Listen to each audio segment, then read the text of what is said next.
Hey, guys. I'm sorry I'm a little late, okay? Listen, I definitely was not playing Final Fantasy 14. I was definitely not stuck in an alliance raid. I didn't do it. It wasn't me. Listen, it definitely wasn't me. Okay, listen. Okay, I'm sorry. Okay, I'm sorry. I'm sorry. I'm sorry. Okay, listen. I have something to make it up to you guys. I have something to make it up to you guys. How about that? How about that? I have something to make it up to you guys. Something to make it up to you guys. Do you guys like cat boys? Do you guys like cat boys? Do you guys like cat boys? I'm asking for no particular reason. No particular reason. There's no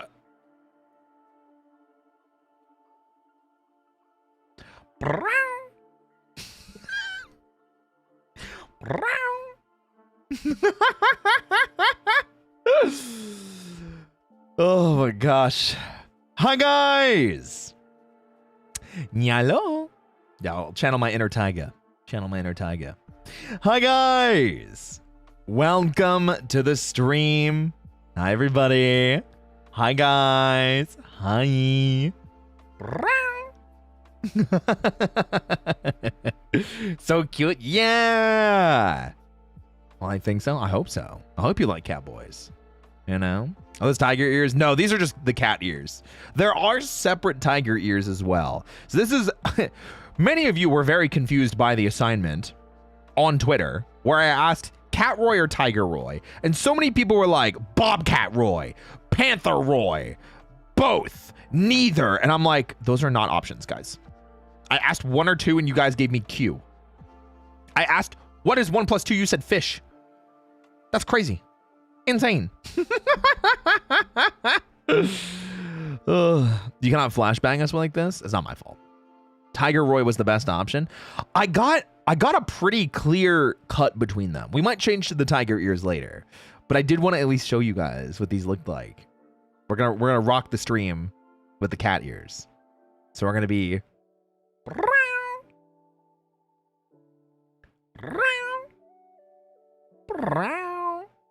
Is it not fish?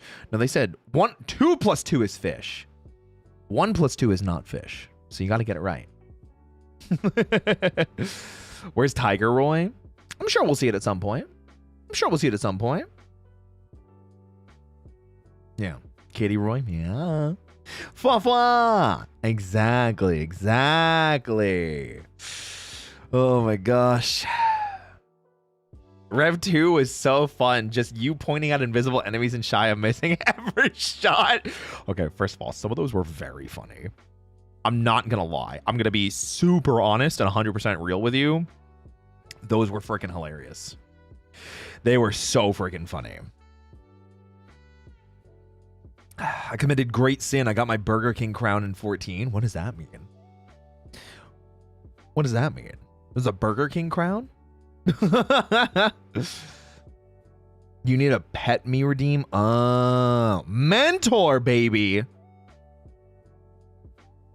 So you're gonna mentor me then, right?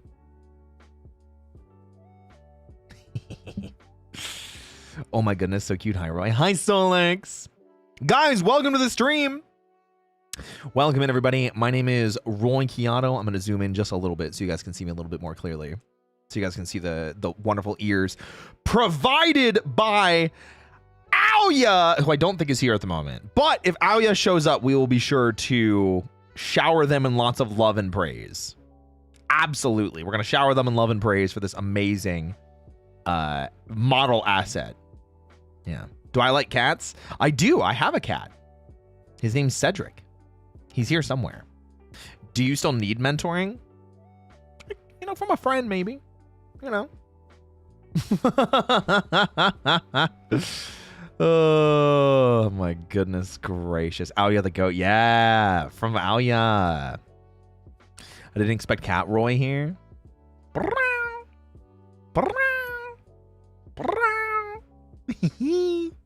I kind of wish I had, like, I could put my hands up, you know, be like, I think it'd be funny. It'd be cute, right? Aoya, you genius. Aoya, tensai daro. Aoya, sensei wa. I have a cat, so I love cats. I feel that. I was gonna say Cedric's now come over because I've been meowing, and he's like, "What's happening? Why are you meowing? What's happening?" So cute. I think so too. It looks awesome, right? I actually really like this. I'm actually very surprised. I wasn't sure how this was gonna fit me, but I think it fits me pretty well. Don't you guys think? It fits me pretty well, right? Here's the call of his people. It's true. I love Kitty Roy. Oh, thank you. The ears is cute. It looks good. Nyong. Nyong. Tell Cedric. Pss, pss, pss, pss. That's true. You even have the lips. Bleh. Nyoro. Timmy Timepiece. First of all. No, master. This isn't Timmy, yeah? If the cat ears look good on you, I think they do. I think they do. Guys, this is not all we wanted to do today. I did want to show these off because I do really like these and they're really freaking cute. They're so freaking adorable, right? Hello, everyone. Oh my God. How are you? I'm fine, thank you. I think he's taken my heart. It's not the only thing I'll take. But guys, today we are going to be going over a retrospective video. It feels like it's been a little bit since we've done that, you know? I'm getting flashbacks to the Catboy dating sim. I do mean like that. Well, the Catboy dating sim... Wait, do you mean in Date Everything? Or do you mean the other one? The Nekopara Catboy's Paradise? Took everything of mine. Heart, soul, mind, body, wallet. Yeah. The Tims. I took the Tims too. I ate all the Lindt chocolate. Ooh. I could go for some chocolate. Yeah, I never played the Nekopara one. I kind of wish I did. I kind of wish I got to. It would have been fun to voice everything, right? What's up, Huang Tong? Now he needs a cute matching tail. Yeah, that could be pretty cute. It's not my, like, top priority, though. You took my coffee coasters. Well, I need more, you know? I need more of those. It's not like you're using them anyway. I could see all the stains on your shirt or on your table. Matching tail. We just get, like, the art of me, like, doing the nyap pose, but I'm like, welcome home, Meowster.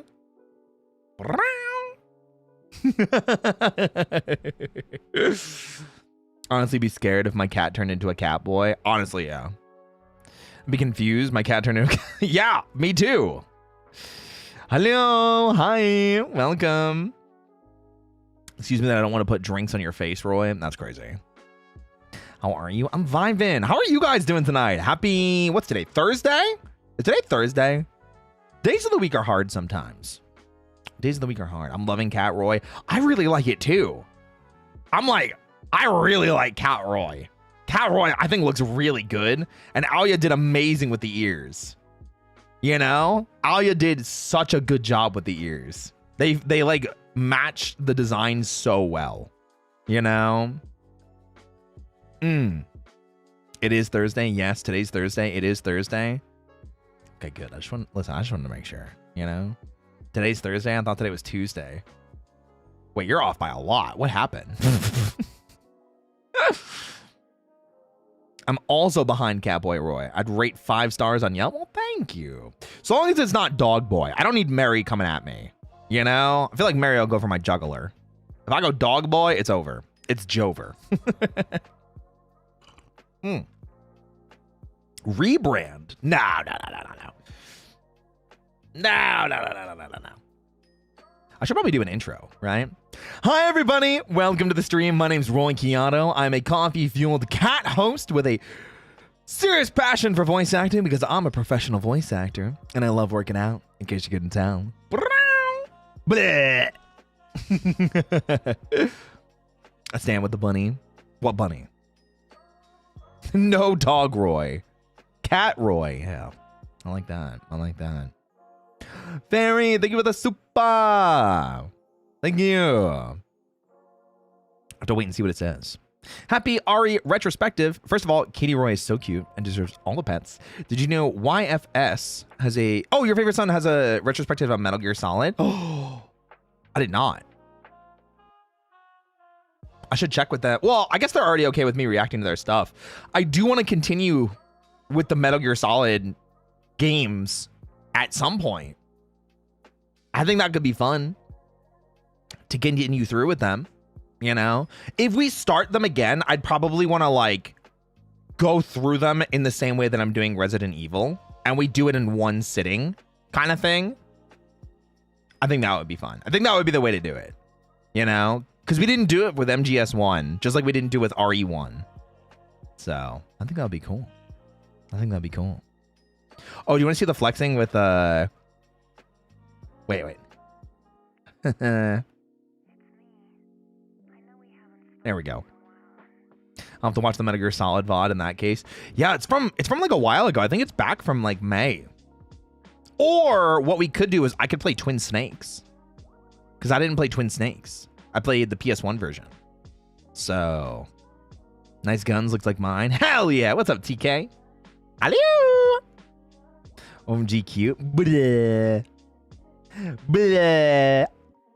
I like it. Most of Metal Gear Solid games are on Steam and easily accessible now. Yeah, so I have 1, 2, and 3 on Steam. I know... I don't think 4's on Steam yet. I have 5 on Steam as well, including Ground Zeroes. Yeah, I think 4 is the only one that would be difficult to get. Metal Gear. Yeah, so I have 1, 2, 5... Or 1, 2, 3, 5... and Revengeance. Those are the ones that I have on Steam. So, yeah. I love Resident Evil 4. We played that a couple months ago. If you check the YouTube VODs, I have a giant playlist for Resident Evil, including all of the retrospective videos that I've reacted to. You'll be able to catch my playthrough of Resident Evil 4, Resident Evil 4 Remake, and the retrospective video there. 4 is still on PS3 only, I think, or PS4 with backwards compatibility. I don't know. I'll have to look into the best way to play 4.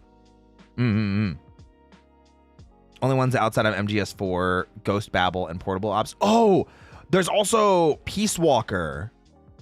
Oh, there's no Peace Walker like HD. Because Peace Walker that was part of the HD collection before, but I don't think that got upported.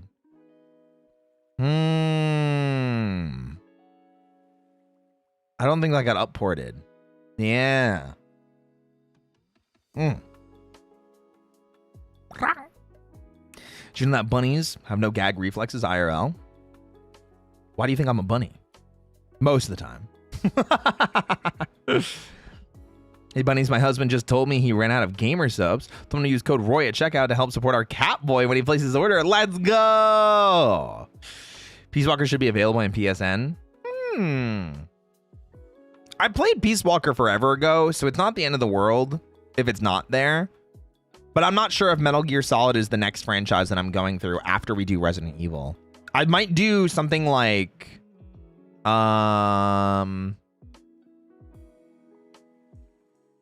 Onimusha, because we are getting a new Onimusha. So, I'm not sure. Onimusha would be fun, because I played Onimusha 1, but I didn't play Onimusha 2.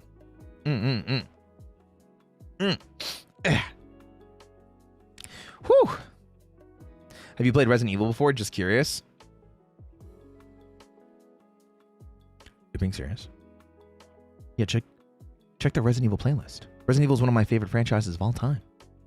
I played 0, 1, 1 remake, 2, 2 remake, 3, 3 remake. Wait.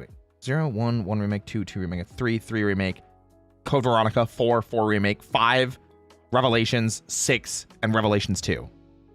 Which is 14 games. 14 Resident Evil games we've played so far. That's insane. And next week we play Resident Evil 7, baby!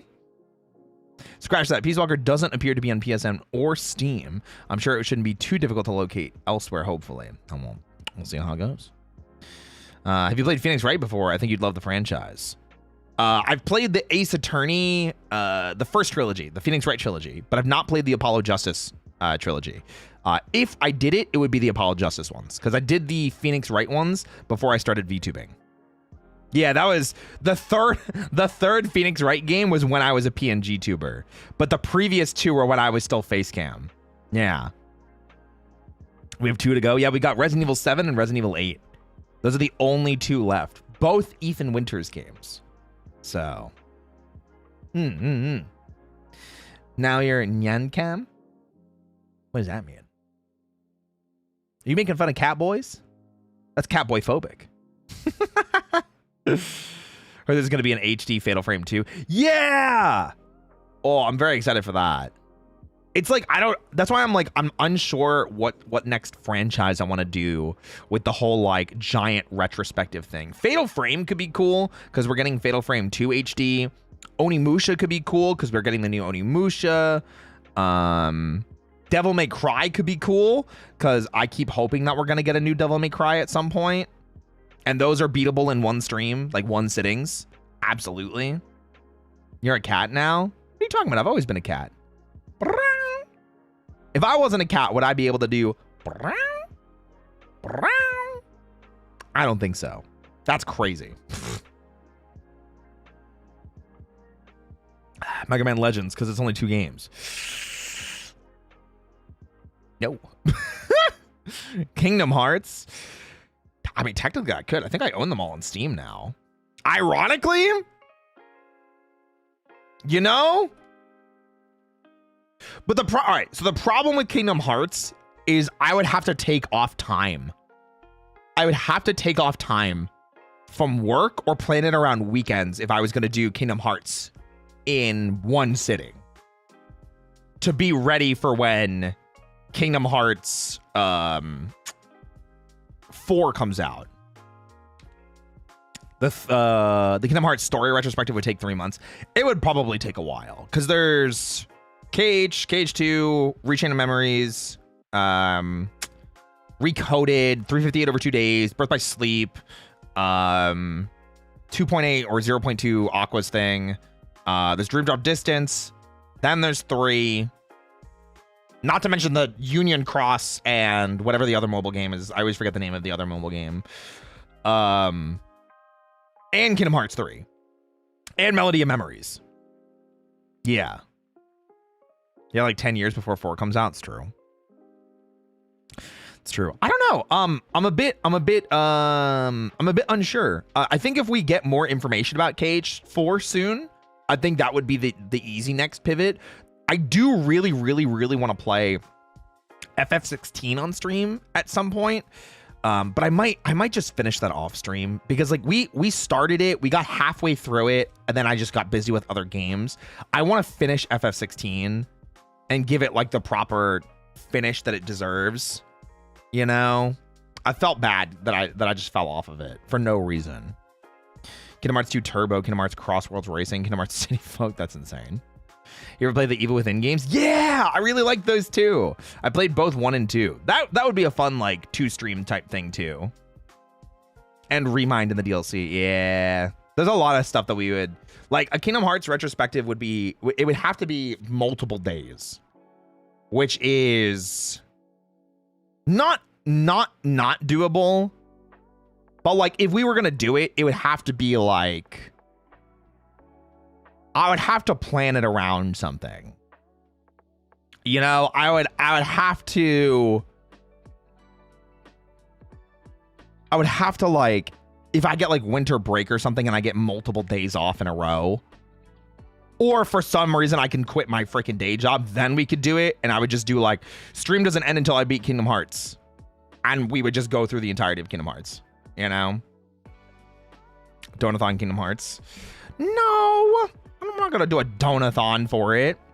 There are other ways that you guys can support the channel, though. If you guys want to help make sure that we're growing, check out Throne. There's some cool goodies that I have there. Or consider becoming a Dusk Bunny by subscribing on Twitch or becoming a member on YouTube. And you could even get some gamer subs. That way you get something out of it, too. Joe, hello! Or should I say, brown? Brown? Brown? Hi, Joe. Yeah, Alia made me ears. I wanted to make sure I use them. They're super cute, right? But Bleh.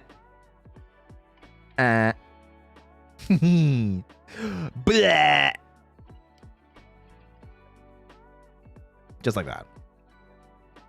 Thorn won the clips. Cute cat boy. That's crazy. Me, cute? I think you mean manly and tough and menacing.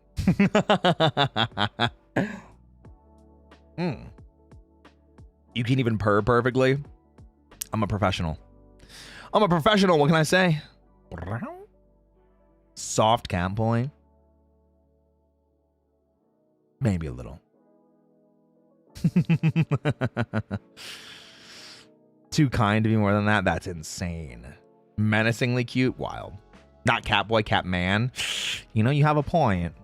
You do have a point. So awesome. So awesome. Professional? Wait, I like that. That's crazy. Remember my dad dying on screen in RE4 just to see your scared face? That's funny. I'm not gonna lie. Buff cat man. Yeah. I do have some muscles. I do in fact have some muscles. You know what I mean? Absolutely. Twin kitty. I like it. Guys, what do you say we jump into the video? We've been yapping for a little bit. What do you say we dive on over? We take a look as to what's going on and the fun that we can have. Yeah? You would be the one that knocks things on the edge. Why, do you have anything on the edge? Is there something you want me to knock over, Joe? Listen, I'll knock something over. Do you have something for me to knock over? Do you have something for me to knock over?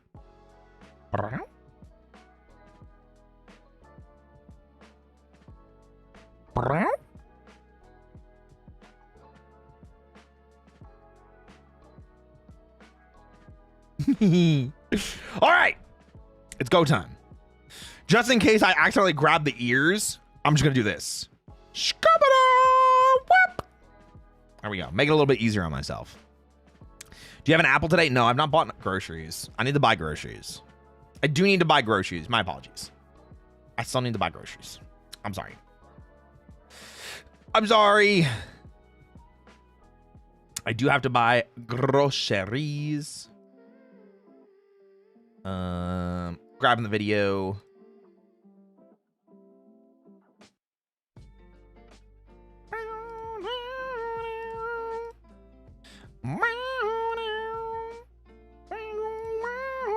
Got it.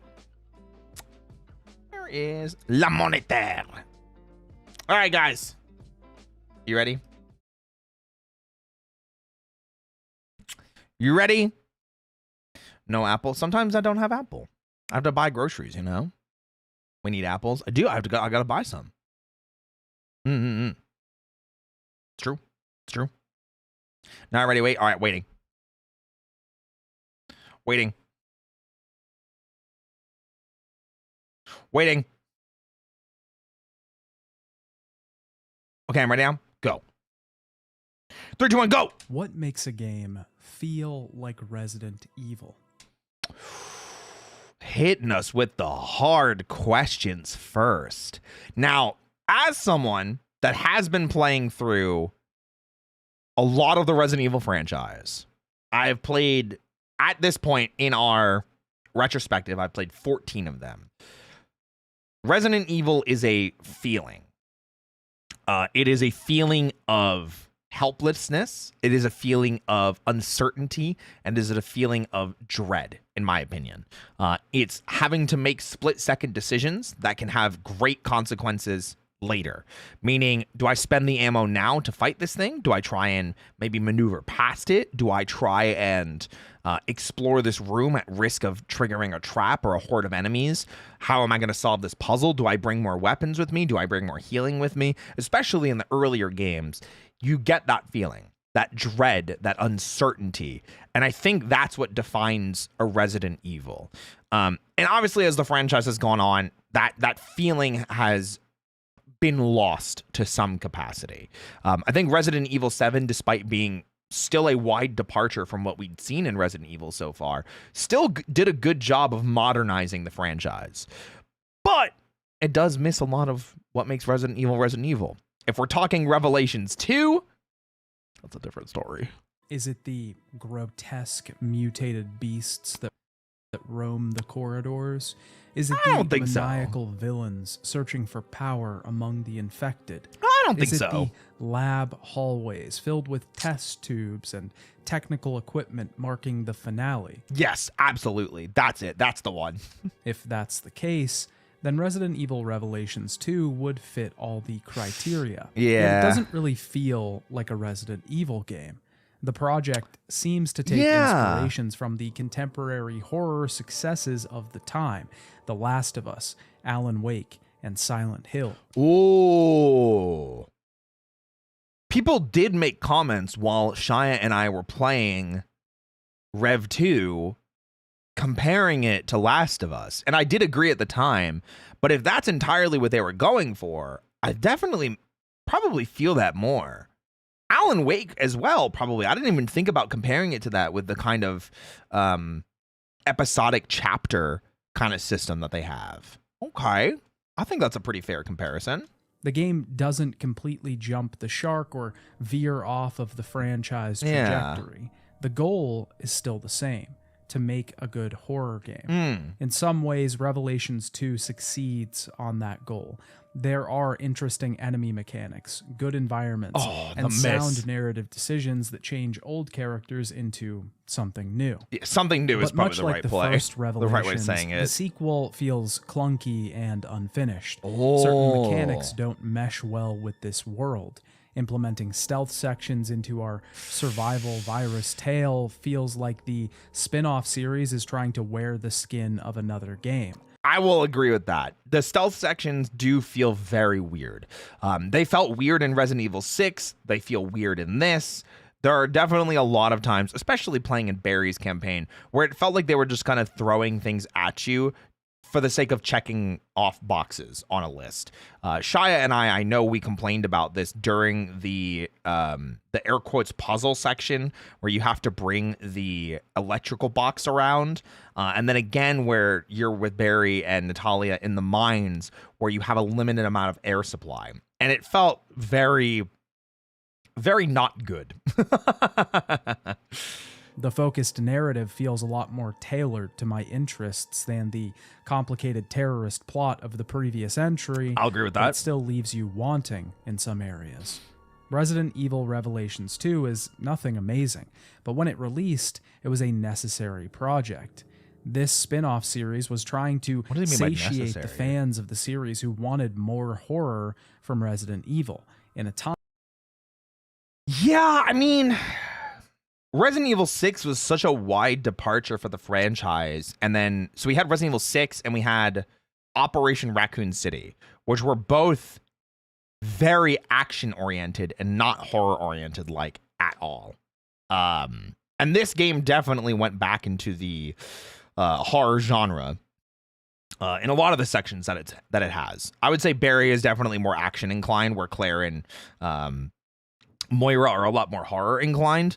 But yeah, I'd probably agree with that. Is them trying to maybe give that taste. But I think that was the idea for the Revelation games as a whole when it comes to Resident Evil.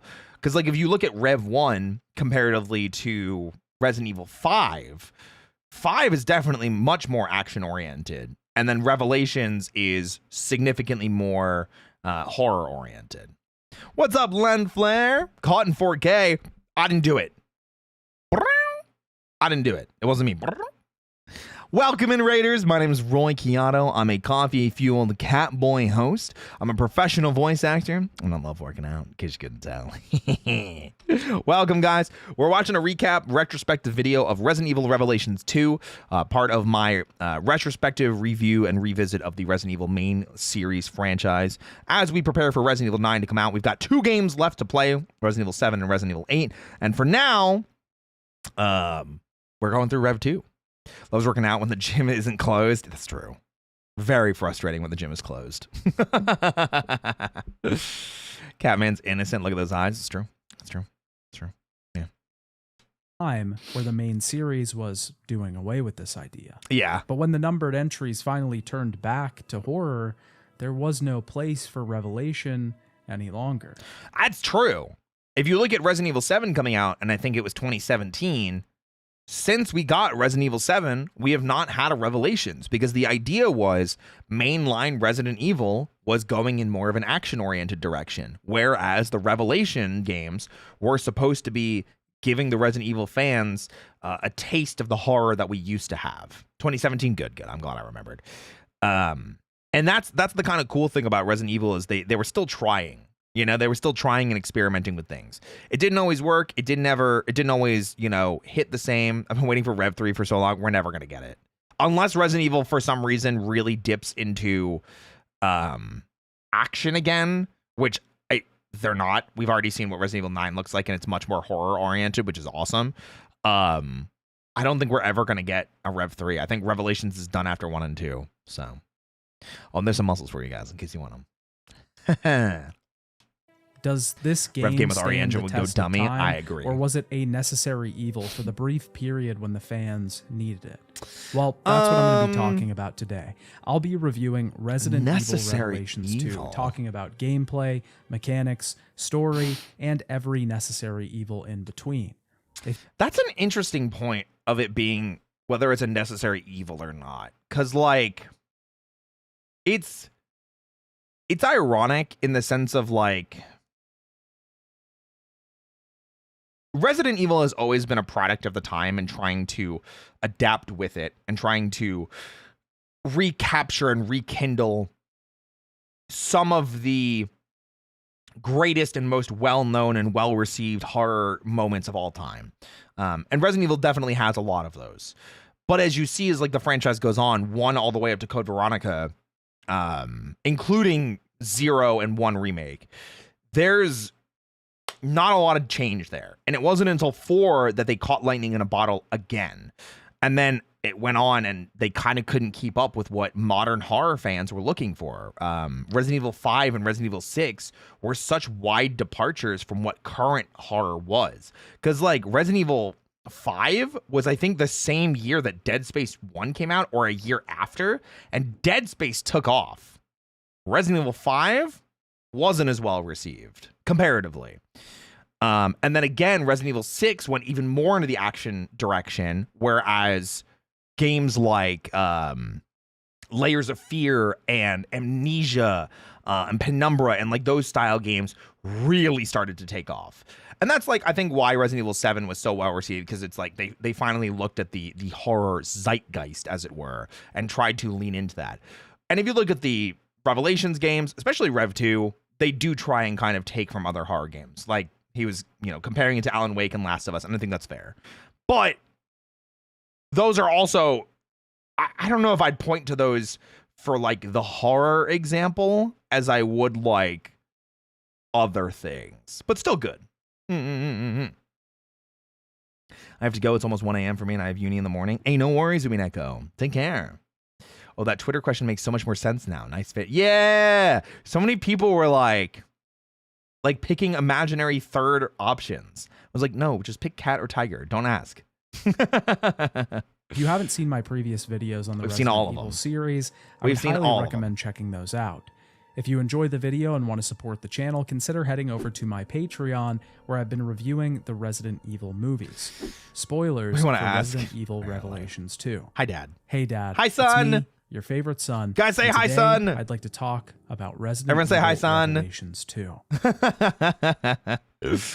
After the relative success of Resident Evil Revelations, They say relative success because despite Revelations being a very weird time in Resident Evil's history, Revelations 1, I think, is one of the highest selling 3DS games of all time. Just like how, even though Code Veronica isn't like the most crazy box office style game ever, it is one of the highest selling Dreamcast games of all time. And I think Revelations is the same way. for the 3DS, Capcom decided to turn the games into their own separate spin-off series. Yeah. It was clear that since the series was heading in a more action-focused direction, Especially with Resident the Evil 6. audiences were still craving something closer to the traditional survival horror model. That's what we were saying. Revelations 2 began development with the intention to keep providing those audiences with something that was tonally different than the numbered entries in the series.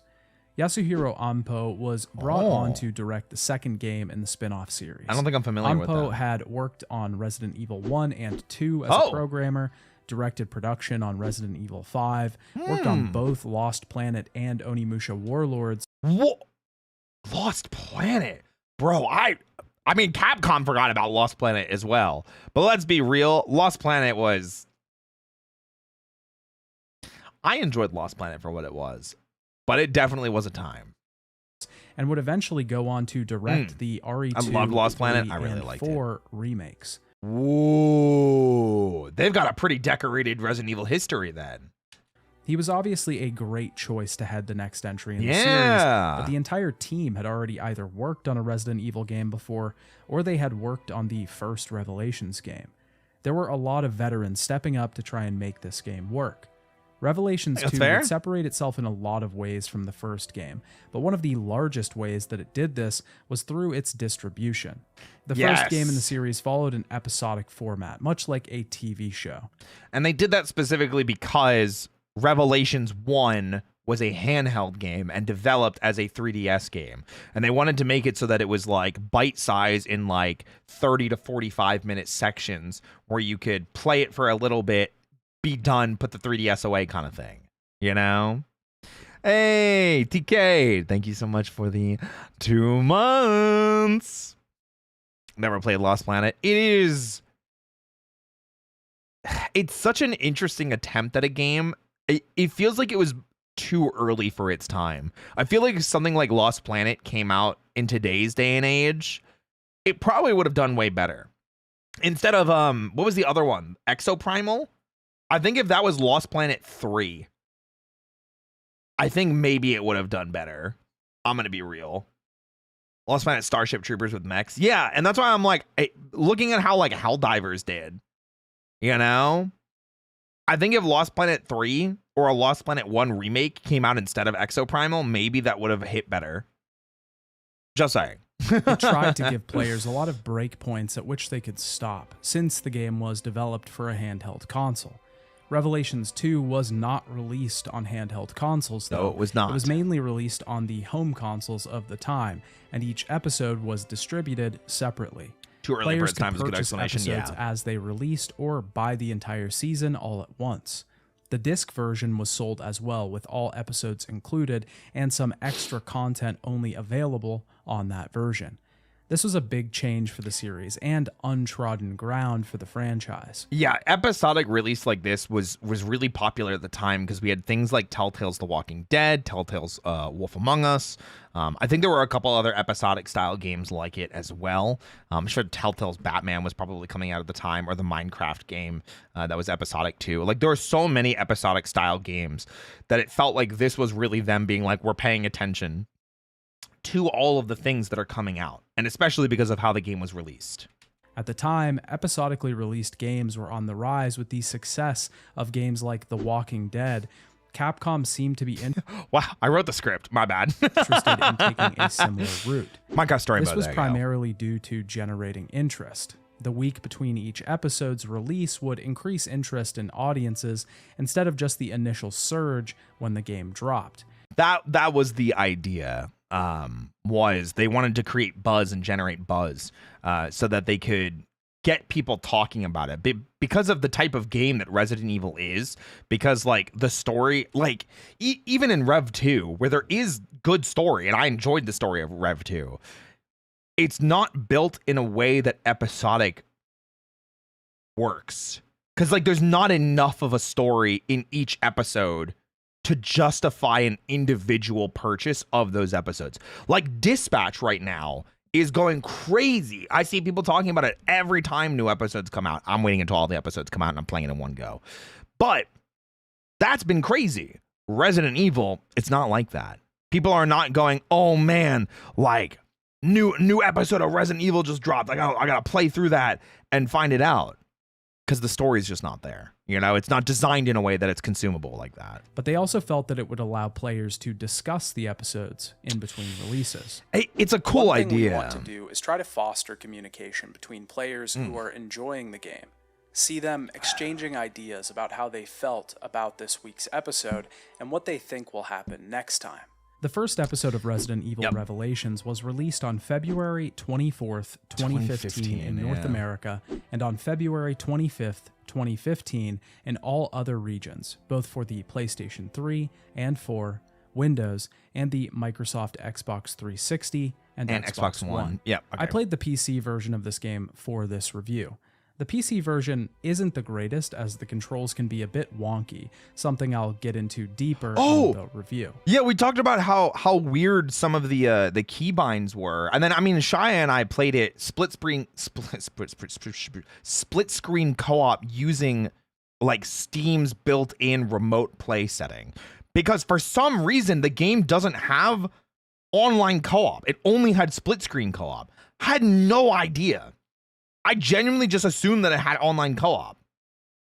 I was so upset when we had to go through all that BS. If you guys go back and watch Shia and I playing Revelations 2, the first like 20 minutes of the stream is us trying to get it working. Shut up, Mage! The PC version also doesn't have co-op play, which was included in the console versions of the game. You can play the raid mode online, just not the main campaign. Yeah, so I did not get a chance to play the co-op version of this game. It's fun. I had more of a fun time because I played it with Shia. Resident Evil Revelations 2 is pretty dissimilar to its predecessor. I agree. It is a third-person survival horror game where we have to manage resources and fend off attacks from enemies, but that's sort of where those comparisons begin and end. The game places us in control of 4 different characters in 2 pairs. The first that we're introduced to is the returning Claire Redfield. As much as I would be like, Claire got done dirty, I don't think Rev 2 is a bad game. But I do wish Claire would come back in a game that wasn't Rev 2. You know what I mean? Just like I wish Jill would have come back in a game that wasn't Rev 1. Because, like, I almost quote retweeted someone, because someone was complaining about how Lady Dimitrescu is being shoehorned so much more as a Resident Evil icon since Resident Evil 8 came out, more so than Jill, Claire, or Rebecca are. And I had like a giant quote retweet tweeted up agreeing with them, saying like, yeah, it's kind of BS that the last mainline game that Jill was playable in was Revelations. You know, it's kind of BS that the last mainline game that in the story that Rebecca was playable in was 0. And the last mainline playable game that we had for Claire was Rev 2. And that was such a weird one, you know? We need a Claire Jill game with co-op. I don't know if I necessarily need those two because they've never interacted. It'd be kind of cool if they could. Like, I wouldn't complain about it. But I think it's like, the weird thing is like Capcom's and Resident Evil's weird obsession with Chris. Chris keeps coming back. And most times I talk to people in Resident Evil, their favorite character is Leon or Jill. I feel like Chris is like a third or fourth pick for people. Even Claire I sometimes hear before Chris. But I definitely hear Leon and most of times Jill before freaking Chris. Chris has been in more mainline Resident Evils than any other character in the franchise. He's in 1, he's in Code Veronica, he's in what's it called? 5, 6, 7, 8, he's in Rev 1. Like, he's all over the place. He's in more games than Leon. So it always baffles me that, like, comparatively, Jill, who was there at the same time as him, Jill's only in 1, 3, and Revelations is playable. 5, I kind of like don't count because she's kind of put in the damsel in distress option, you know? It's crazy. I like Leon better. We need Leon and Jill to interact. I like them in Death Island. I actually really liked Leon and Jill's pairing in Death Island, but I also love Matt Mercer. I'm very biased to how he performs Leon because I really like him. They don't really get which RE characters everyone likes, ignoring Ada, Chris, Leon. Well, even Ada's been absent. She's only in 2, 4, and 6. She's not in any of the spin-off games. She was originally supposed to be in 8, apparently. So, yeah. Yeah, Death Island, I enjoyed. I don't think it's a perfect movie, but it's a good popcorn flick. So, who hadn't been a playable character at this point since her appearance in Code Veronica in the year 2000. Oh yeah, it'd been 15 years since Claire was playable. Whoa. We missed RE8 Ada. Oh yeah, let me find the picture for it. There's concept art for her. RE8 Ada.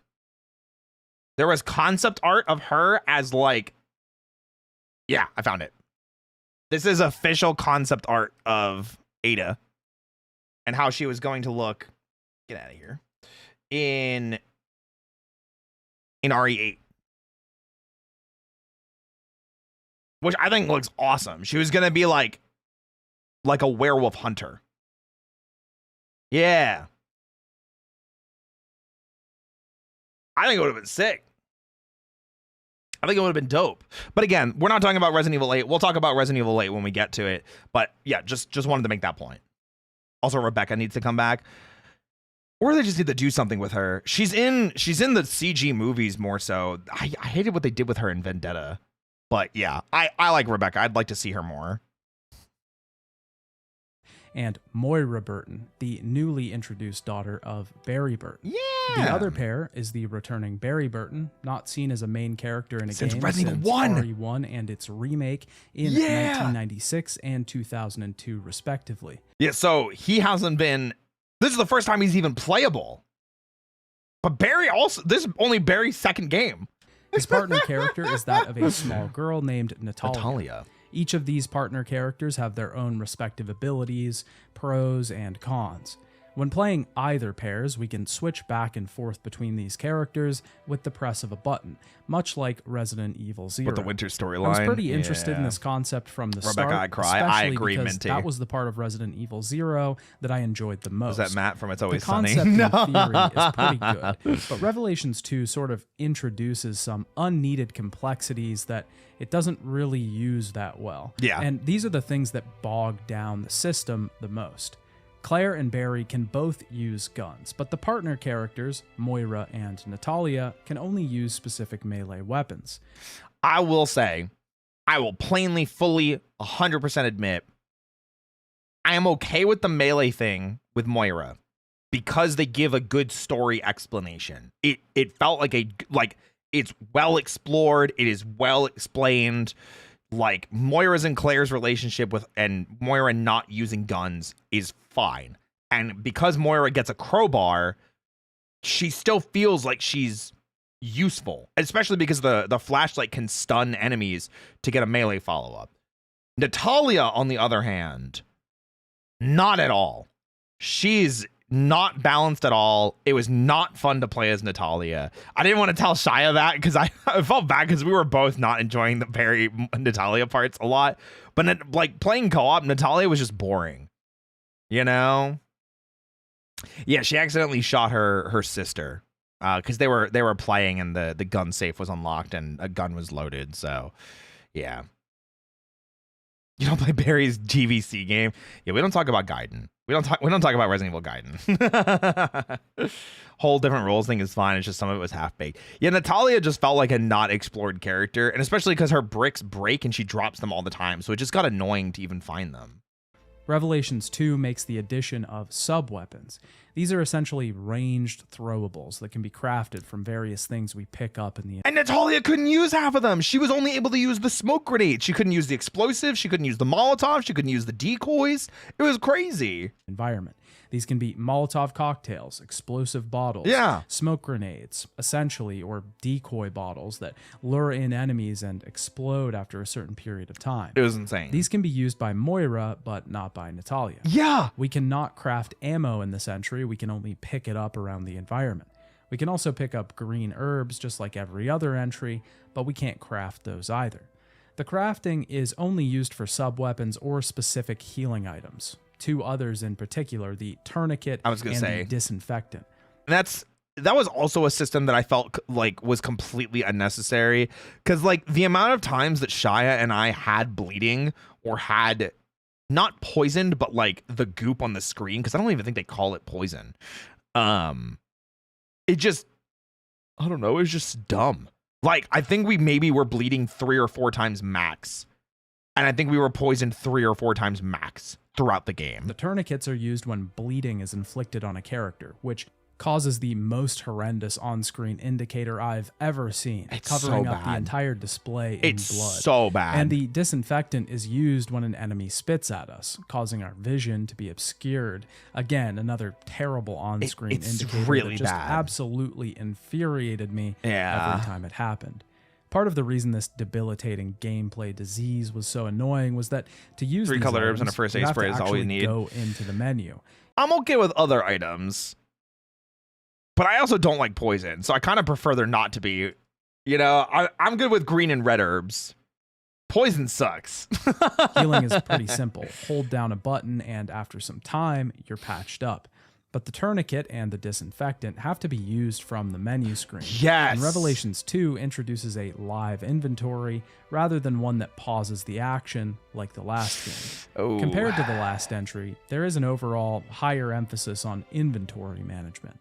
We actually have ammo restriction and crafting, whereas Revelations wasn't as strict on and these yellow features. herbs would be good Both too. I like those. Even if they can use weapons or not, have inventories, and we can pass items back and forth between these characters. The partner characters, Moira and Natalia, both have abilities that allow them to gather extra items, though. Thank you, Thistle. Moira can see made and them. locate hidden items with her flashlight, and Natalia can point at items, making them appear in the environment. This is incredibly annoying to switch back and forth between characters to look for these extra items. Yeah, I was going to say, when you're playing this solo, which is definitely how I played it first, switching back and forth between Claire and Moira was so annoying. I think most of the time I would just play as Moira just to point out items, and then if I found an enemy, I would swap back to Claire. Grab them. Of course, you can ignore them, but then you're just ignoring a critical part of gameplay and leaving a ton of items on the table. Yeah. The game wants you to engage with the system, but the system is sort of frustrating to use. The other weird thing is there were times like we would do like puzzles and things. We would get ammo for it, probably because it's things that I had gotten already, or, you know, gun attachments. But like we would find more ammo by scavenging than we would by doing puzzles. Also, having these partner characters, mostly unable to participate in combat, is just absurd. Yeah. I understand it in Natalia's case, but Moira is a 20-year-old girl. She could still pick up a gun if she wanted to. I'm sure he's going to talk about it. I am more okay with Moira not fighting than I am with Natalia not fighting. Which is kind of funny. I do get the argument, hey, she's a child, but like there's no excuse for her not being able to throw a bottle. Like the exploding bottles with the Molotovs or the decoys is just stupid. I understand story justifications for this, but those were created as a way to rationalize these characters not using weapons. Yeah, and I do get that, and I understand the frustration for it. Rev 2 would also just, I think, be a very different game if it weren't for that built in. I think that also comes down to Natalia, though, because if you take Natalia out of Barry's story, who is with Barry? You know? Who's with Barry going to find Moira? And who fits into that story? You know? You easily could have just supplanted these two characters with people who could handle a weapon, or at least figure out how to. You know what actually would have been crazy? If it was Claire and like Parker. Like, that would have been an interesting pair, and they would have kept a Revelations character. And then Barry could have been, like, with Jill. RE1 back at it again. Bro, I wrote the script, man. Moira can use a crowbar in combat to stun enemies and follow-up attack them once they're grounded, but it's rarely ever worth switching to her during combat to do this. I agree. Because it's all just too fast-paced, meaning that you're essentially going to be leaving the other character exposed to get some free damage off on the enemy, which you could probably just do with Claire's knife anyways if you wanted to. Yeah, especially when you get the knife speed upgrade, you know? Like, Claire knifes so fast. Natalia is even more useless because she can only use bricks that she picks up around the world, but these are mostly meant to be used in her forced stealth sections, not generally in combat. Yeah. Also, Moira has total control over the flashlight, meaning that even in dark areas, we are reliant on her usage of it. We have to just hope that the AI properly walks behind us so that we can see in these areas. It often does follow us well, but there's obviously a slight delay between our view and the AI, so it's just annoying. Damn, that entire segment, Moira was not pointing. Meanwhile, me with Shia, I was pointing that flashlight every second I got the chance. Especially because Barry has his own flashlight, so this was only Chris, because he's got to find Claire again. Well, Claire's already out. You know, Claire was already, like, found and rescued. But if Jill went with Barry, I think that would have made sense, too. Her first mission after RE5 would be helping Barry. I think that would have been cool. But splitting gameplay elements between characters doesn't make one more useful, it makes both seem incompetent. Yes. Both partner characters can also open specific crates throughout the game. Moira can use her crowbar to open dark-colored crates, and Natalia can use her small hands, I guess. Yes, small hands. These golden chests. Both types of boxes will contain some extra equipment, expanded inventory or ammo capacity, or even rare weapon parts. The whole system is just incredibly clunky when it comes to combat. There are some moments where it's used well, but it usually deals with specific enemy design rather than overall application. Yeah, the whole thing with Natalia pointing at these enemies, I actually like this. Or her being able to see or sense the bugs works when you're playing single player, but it didn't really work in a multiplayer setting, which was weird. Revelations 2 also brings back the weapon upgrading system from the first game. You can pick up various parts throughout the game. I like this and these system. parts can then be used at upgrade tables. I was a fan of this We equip system. them to weapons to add different stats, higher damage, quicker reload speed, very fun ammo capacity, etc. It's much the same as the previous entry. A good system for this specific series that rewards exploration and extra challenge. It's almost identical to the previous system though, so it isn't introducing anything really new. The game also implements a skill tree. Yeah. Between each chapter, we are rewarded BP 5-shot double based barrel on shotgun. how many medals or achievements we earned during the chapter. This BP can be used to purchase skills in between the chapters. There are a wild amount of skills in this game. And they range from incredibly useful to very stupid.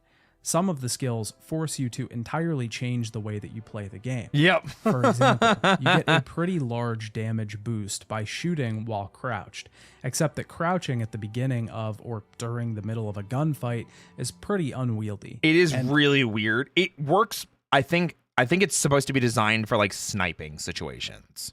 Very rarely ever useful. There's another skill that increases the amount of damage that you do if you run before attacking with your knife. Another skill you're only going to use if you buy this skill and go out of your way. Okay, first of all, I loved that. The running knife attack was so cool. What does Moira's shirt say? Oh, I don't know. I'll have to check it. Increases the damage you do when switching your the next weapon. time we see. These skills aren't required, but they all try to completely alter the way that you're playing the game. So much that you'll be crouching, dashing at enemies, and switching between every bullet to get the most damage that you can. It flirts with the gameplay changes that Resident Evil 6 made, searching for a deeper and more complex system underneath. With like if it had like the melee system of RE6, I'm gonna be real, I think this game would have been way more fun if it had like the combat system of RE6. It wants to be complicated and full of nuance, but it mistakes the forest for the trees. Resident Evil was always... Wait, I like that. Mistakes the forest for the trees. Whoa. I like simple. that. The complexity came from the upgrade system, raw damage numbers, the stunned attacks you could pull off to save a bit of ammo. It was never about introducing all of these things you need to think about when in combat. These extra skills can only do one thing, pull the player out of the horror and put them into a meditative state where they're thinking more about stats, maximum damage, and combo skills. Oh, that is a really interesting way of putting that. I did not think about how the gameplay of Rev 2 did that. I think it's because mostly Shia and I, because we had my upgrades already, and it was basically New Game Plus. We like didn't explore that system at all. We basically played like it didn't exist because I had most of the skills already. Yeah, I didn't even think about that. It pulls the player out of the world. I'm not saying that horror games can't ever have stats or damage increases, but the primary goal of a horror game, if trying to be effective, is to convince the player that they aren't playing a video game. Even if for a moment the player is immersed into the experience and they forget. This is where fear is bred. I will agree. But this is almost impossible if they're constantly worrying about maximizing their damage output. I think that's Thankfully, fair. you don't need these systems to survive in this game's world. It's surprisingly forgiving for the most part. So it's essentially interact with it if you want and leave it if you don't. But this is essentially the problem with Revelations 2. Yeah, because if you leave it, you're not interacting with a larger part of the game. There are too many systems that you have to negotiate with. You have to decide if you should even bother with them or not. These systems should be engaging and working together with the world to bring the player closer to the experience. When your player finds themselves deciding if they should even engage at all, you have the melee attacking of RE6 would have been funny if Natalia could use them. I agree. For puzzles are few and far between, but these are where the game is the most effective. I agree. But we'll get into those moments shortly. Let's jump into the story. Story time! Resident Evil Revelations 2 takes place in between Resident Evil 5 and 6, particularly in the year of 2011. I never understood this. Usually Resident Evils take place close to the years that they come out, you know? Like, and this one felt like it was one of the ones that didn't. Because it takes place so close to everything that happened with Terra Grigia. But it came out in 2015 that I forgot this happened before RE6. That's why we played it after RE6, you know? The game begins with a goofy, tongue-in-cheek advertisement for an organization called TerraSave. TerraSave was actually introduced in the original animated Resident Evil films, but it's generally an organization that tries to assist and do relief work in areas affected by bioterrorism. Wait, I need to see that smile again. Assist and do relief Got the top work right. in areas affected by bioterrorism. He's just so... Bro, he's just so happy to be here. By bioterrorism. The ad itself is sort of a parody of charity advertisements, and it's being played at a TerraSave banquet. Claire Redfield is here as she works for the organization, and she meets up with Moira Burton. The two are clearly close, and Moira sort of idolizes Claire and the work that she does. It's actually her first day at TerraSave, working with the company and hoping to make a difference in the world. Neil Fisher, the leader of TerraSave, takes her aside to tell her about something in Washington. Tricell is involved in some sort of new virus. Neil has a list in his folder that he's crossing names off of. He quickly leaves before Claire can figure out what is it? As the world burns, I think is what her shirt says. As the world burns.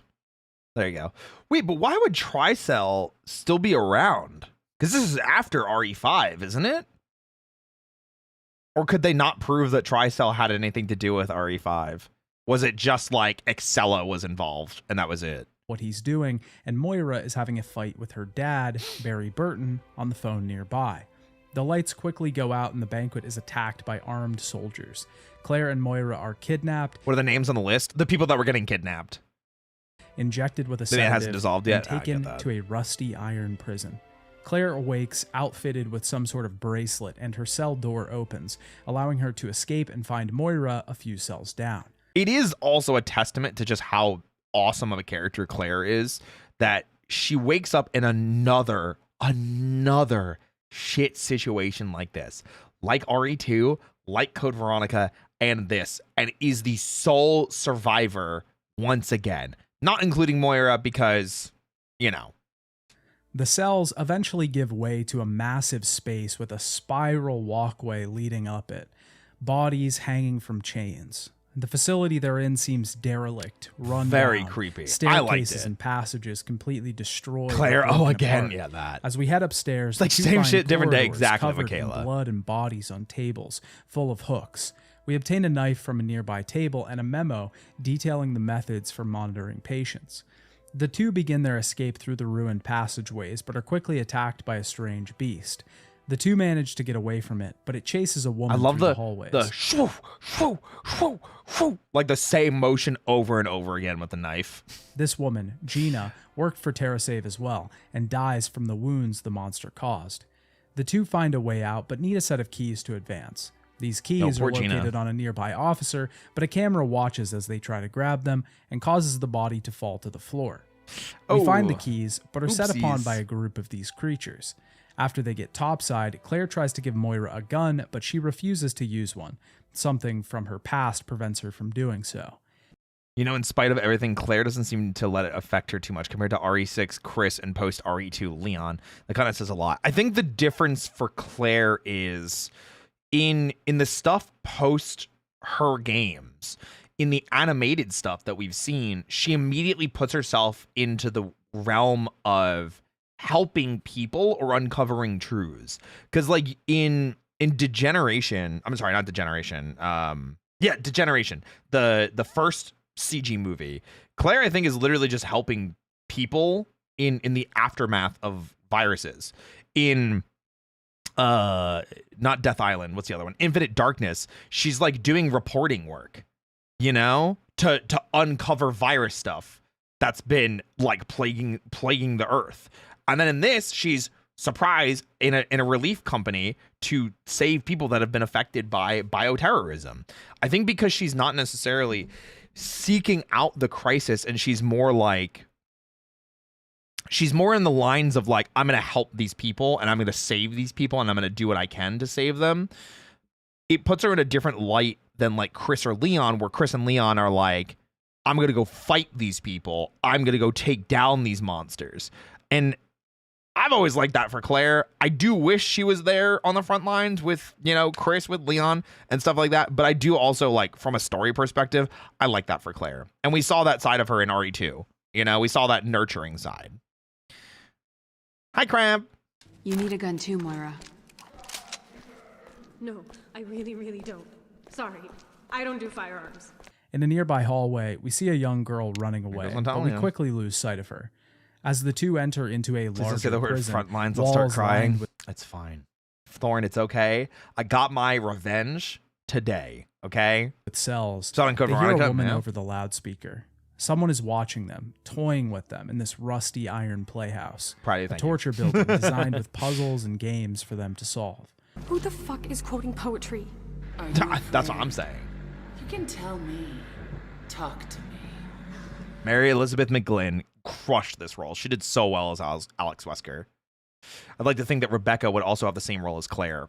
I normally I would say yes, but unfortunately Capcom did not like Rebecca and immediately put her into, like, she's just going to go into research on how to make vaccines and cures for viruses, which is fine. And, you know, I think that's makes sense since she was the medic. But then, like, Vendetta, she's immediately a damsel in distress. And then Death Island, I don't really remember Rebecca doing much except for, like, bringing a bunch of men to help, and then all of them get killed except her.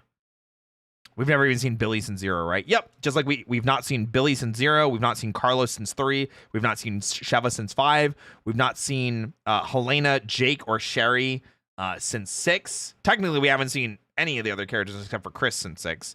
But, yeah. What are you talking about? Our Or main back in the goal goddamn here is fridge, to get a yeah. small cog that is trapped inside of a large spiked Yep. steel bed. Why Moira doesn't like guns.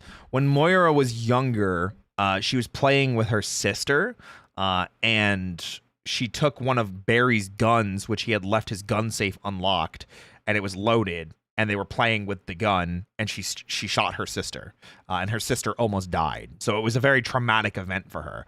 I loved that as a thing, especially for, like, her relationship with Barry. Oh yeah, it's 100% on Barry, and Barry eventually does take responsibility for it, which is, it's just good. It was good storytelling. I liked it a lot. They swapped Chris with his evil clone, Thick Chris. True. The only way to do this is to first turn on the power to the facility.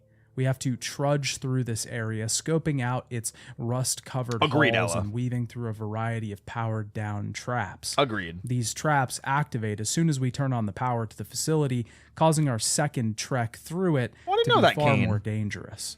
We'll also contend with many of the afflicted in this area. Afflicted. These are the fodder enemy type for Claire and Moira's scenario. They are generally very quick and aggressive. Their design, though, does not really harken back to previous Resident Evil games. Yeah, They it's certainly don't look like the zombies of the original trilogy or the parasite-infected monsters of the action trilogy. I'm gonna straight up say this. These remind me more of the inmates from like Outlast and how they were designed. I'm gonna be so real. I'm gonna be so 100%. These give Outlast, you know? What I like most about the game is that it inspired from the book, The Metamorphosis. Everything in R2 is about Franz Kafka, the author. Oh, I get you. It's giving. They honestly resemble something closer to Silent Hill enemies than anything else. They are covered in wounds. They feel like they're being held together by ropes or staples. Abused beings rather than just infected creatures. I like that too. I think that's a fair comparison. They don't feel Resident Evil. I will agree with that fully. Their anger was programmed into them through countless hours of torture. In fact, a lot of this game really feels like it takes massive inspiration from Silent Hill. Maybe this was intentional or it was subconscious, but the inspiration still feels present. I would say that's more so just thinking about what Silent Hill used to be, because at this point, Silent Hill was not doing great. Because Silent Hill 3 came out in what, 2004? 2005? And then we had 2004 or 5 for Silent Hill 4. And then Silent Hill was not in a good shape in 2015. I'll tell you that much. So that might be reaching, but I do see where you're coming from. It's clear the team was trying to lean further into survival horror in this entry. That but I maybe agree they with. unconsciously took inspiration Downpour from their Homecoming was still fresh when survival Rev 2 came horror out. opposite to further that goal. Downpour was 2012, wasn't it? Wait, I'm actually curious. Hold on. Silent Hill Downpour. Yeah, Downpour was 2012. Rev 2 was 2015. So that's why it's like, it could have been. It could have been. I just don't see it as much. The larger, more brute enemy that we face in Claire and Moira's campaign mostly are the PT and how that got scrapped. Oh, that's just, yeah, the bad shape that Silent Hill was in for a long while there. Ironheads. Agreed. Large iron triangle jaws placed atop of their torso. They certainly feel like a pyramid head comparison. I don't know if I agree with that. I see where you're getting The large at, though. axe hammer they whip around certainly reminds one of the Silent Hill monster's giant sword. I just thought of executioner style enemies. Like we saw them in Resident Evil 5 too. Neither of these enemies really feel like Resident Evil, and Revelations Agreed. 2 doesn't feel like a Resident Evil game in general until maybe the last chapter of the game. It's a very strange project, but I can't say that it doesn't create a unique atmosphere or a fresh environment. Okay. There's no other game in the series that feels like this one. Avoiding the traps in the facility, we can get back to the exit and place the cog inside. The cells then open and the creatures inside are unleashed upon us. It takes time for Moira to use her crowbar to pry open the door to the outside. Luckily, we can use a flamethrower that was meant to keep people out to keep these things away from The us. dodge, that was This crazy. allows us to escape the facility, and outside we are contacted through our bracelets by this mysterious woman once again. She seems to be quoting something, and when Claire asks for some answers, she says that she is called the Overseer. She also tells Claire and Moira to go to the Vosek. We aren't sure what that is, but the two find a nearby radio tower outside and head across the bridge to try and contact someone that can get them help. I am a little sad because one of the things that Shia and I did is we were definitely trying to beat the game quickly. So we didn't read any of the notes or pamphlets or anything like that because we were just trying to play through the game. There's actually a good amount of like back lore into what's going on. Rev 2 has a completely different virus called the T-Phobos virus, like phobia, like fear, because it is triggered by fear.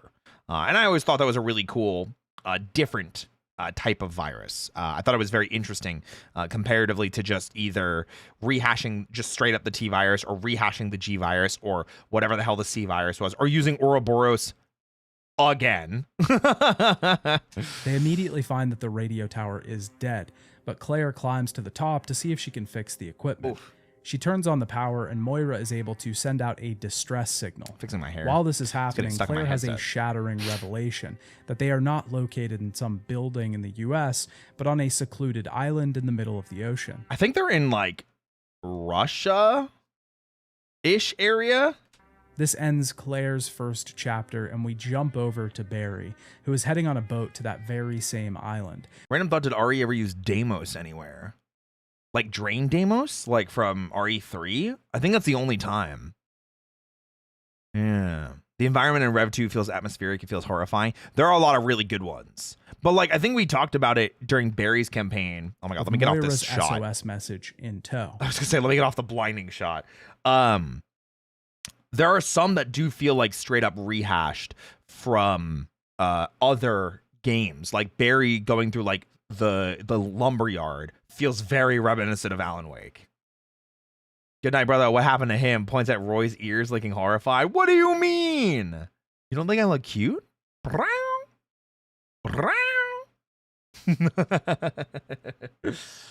Phobos and Deimos Mars reference, I think. Oh, no. Phobos like phobia. That's it. This feels very similar to the structure of Code Veronica.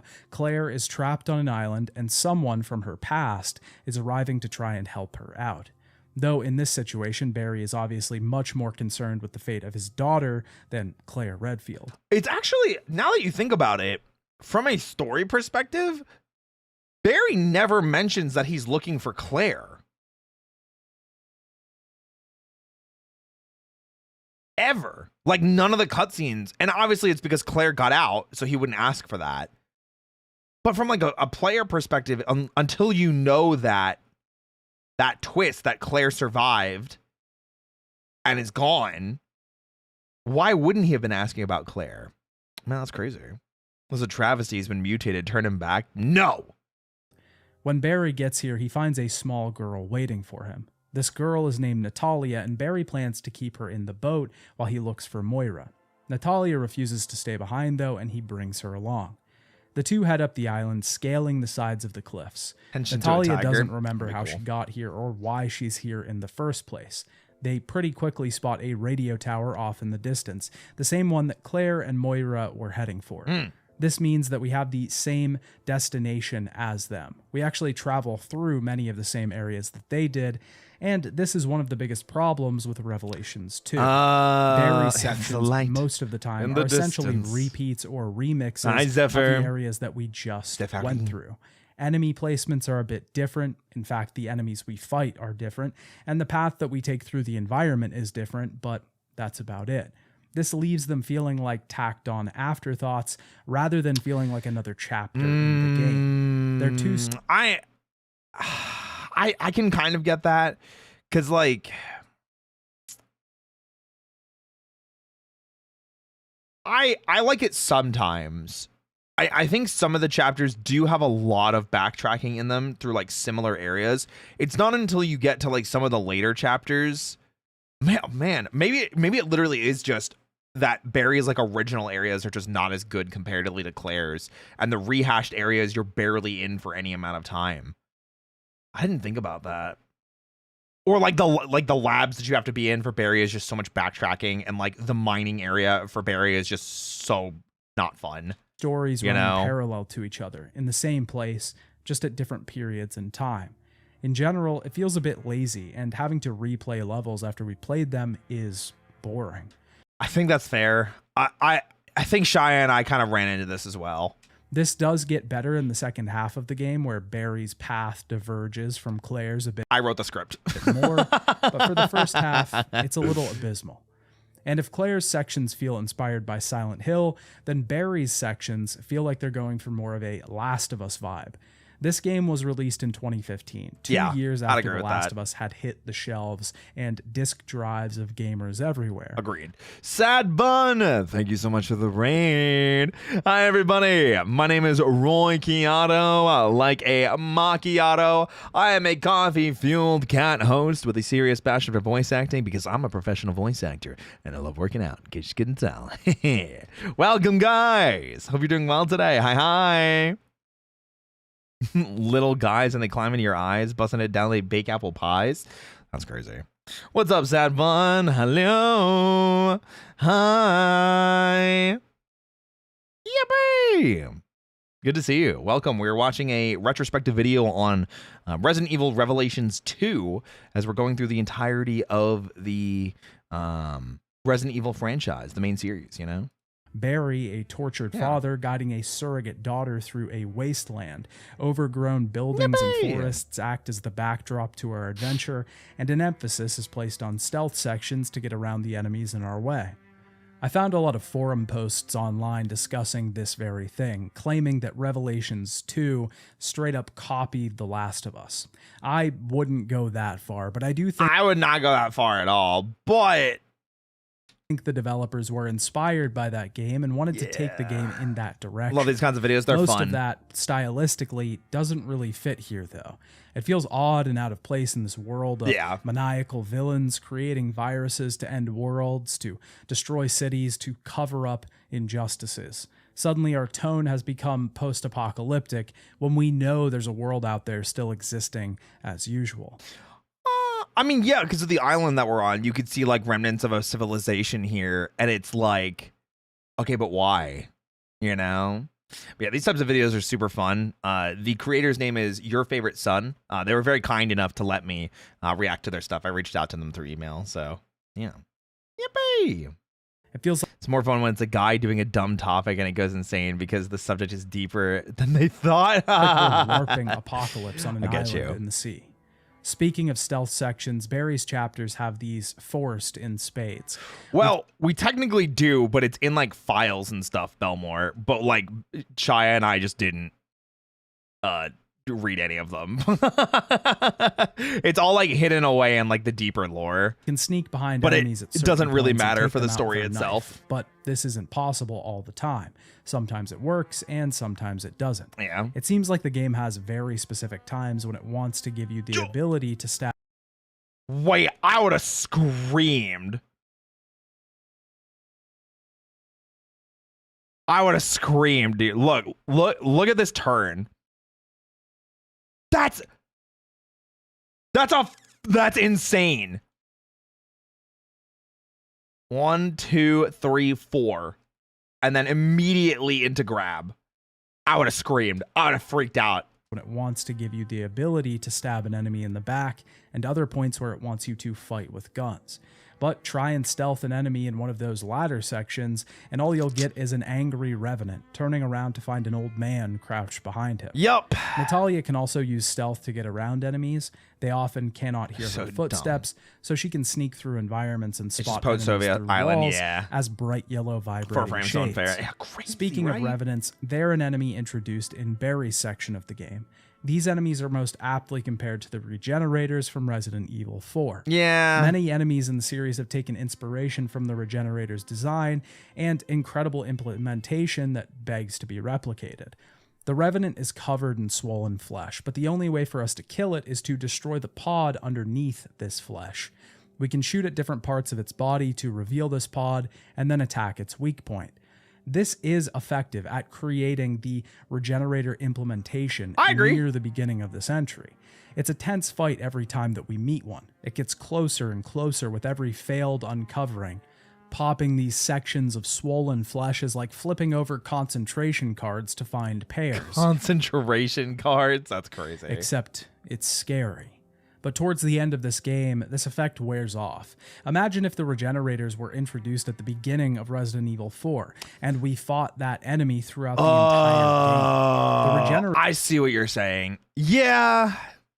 Because they kind of turn into damage sponges where it's like, where is it? Like, where is this thing? It becomes annoying. Raider had an impact in that entry because they were sparse, sparingly used as an atomic bomb of intense pressure through combat. Yep. But here they wear out their welcome, and that power is diluted over get that. time. By the end of the game, Or which are the most kissable RE monsters? Hunter Gammas, clearly. Everyone knows it's the Hunter Gammas. they're just another Or lickers. fodder enemy. As Barry and Natalia, we They got move that through tongue. this torture Both got that facility tongue. / prison, getting access to new rooms and actually trying to turn the power off, the opposite that we had to do in Claire's section. Once we get the flamethrower turned around and prevent the fires from burning our skin as we leave, the pair see the radio tower just off in the distance. They, of course, have to take a Thank you for side the path since the cane. bridge that we originally I took appreciate is it. out. This side path through the forest is where we're first introduced And this is where I was saying the Alan Wake comparison, I think, is pretty fair. to What's up, the Sleepy? Revenant. Hi. One of the most genuinely There's a scary light moments in the in the game distance. is right after this. Running see through the it dark coming forest, closer. sneaking through the grass, and seeing the Revenant's snapping forms. What are you in the talking about? I've always been a shadows. cat. When Revelations 2 always been a manages to cat. push its unique atmosphere, it really has something. These moments are few and far between. Brief periods of the rusty halls in the opening section, the dark forest, and the foggy abandoned towns that we'll visit soon. These environments are often highly detailed, and couple these with the score and the enemy design, and you have some terrifying results. Barry and Natalia eventually find themselves in a logging camp with a massive yellow All tongue, door no lips. standing in their way. We mean, have to I'm start sure the it's fine. facility's power to be able to swing a bundle I'm of sure it's trees at the door and break our way out. Of course, hordes of revenants are standing in our way, so we have to take them out first. As the two escape, Barry shoots an explosive barrel behind them, closing off the path to them and their enemies. Good old French, true. They eventually I find enter an themselves in alternate this universe. No, listen, I'm just, thank Alia. Thank Alia for showing me the way to become. same comm system that Claire and Moira were at. Barry listens to the message that Moira recorded, logged 6 months ago. After hearing Barry's daughter's name, Natalia reveals that she met Moira before, and she happens to be dead. This ends the first episode and begins episode 2, You have a magnificent Contemplation. bird. Thank you. We see two men running through the woods, trying to get away from the monsters in the trees. They are saved by Neil Fisher, the man we saw talking to Claire at the beginning. Gasp, of she's the dead, game. yeah. They find solace in a nearby rundown building. Claire and Moira show up, initially mistaking them for monsters. They realize they're actually friends. Claire knows these two, Gabe and Pedro, two fellow members of TerraSave. They both woke up in the woods. They also have bracelets, the same ones that Moira and Claire find themselves equipped with. Pedro is inspecting another one, pried off the dead body of one of their TerraSave colleagues. All of them I will say, I was a little disappointed that they get creative and they get the helicopter repaired, and then the overseer's just like, that's cheating, and then they cheat and kill them. And I'm kind of like, I don't know. I think the fact that the dude was able to repair a busted helicopter from the Soviet Union era is insane, and they should have let him just rock it. I think it would have been so much cooler if he got out and was able to find help because of that kind of thing, are once again contacted through these bracelets. The overseer tells them they've My all nose been is itchy. infected with a virus, but only one of them has a chance of dying well. The group head outside into the surrounding port village. Gabe shows Claire that he found a helicopter nearby. He needs some fuel and a battery to get it running, so we need to find those things in the town. The village is derelict, crumbling just like the rest of the island. Collapsed Just walls like what and we talked broken about down before, just buildings broken litter down our island. passage through this place, but some of the afflicted are hiding in the wings as well. We can eventually find Pedro, who is experimenting with a new drill that he found and is taking out some walls. We have to protect him while he destroys a nearby wall that stands in between us and the fuel for the helicopter. Once we get these supplies back to the helicopter, an sore alarm starts loser up that in got the town, mad when the players drawing used any skills to win. afflicted towards True. us. Gabe stays back to fix the chopper, and we have to head back to the bar to turn off the siren. We're locked in the building while monsters advance on our position. Pedro holds the building down with us, bringing back shades of the defense section in Resident Evil 4. It's used too many times. The cabin scene is just used too many times in Resident Evil, because it happens here, it happens at the beginning of RE5. I wouldn't be surprised if I think it happens in RE6 when you're in the cabin in the snow with Jake and freaking Sherry. It happens in RE3 remake when you're with Jill and when Carlos is trying to protect Jill. Like, it's crazy. We never get anything about the island pre-Rev 2 aside from it maybe being a logging community. Maybe. Yep, nothing about it. Nothing whatsoever. Pedro It's just a is random infected, derelict though, island. and he becomes this game's sort of chainsaw monster as he wields the drill and attacks. We aren't supposed to kill him at this point, though. He's incredibly strong, so we run away, eventually getting saved by Neil, who shows up serendipitously. We escape the village, finding a nearby passage into the sewers.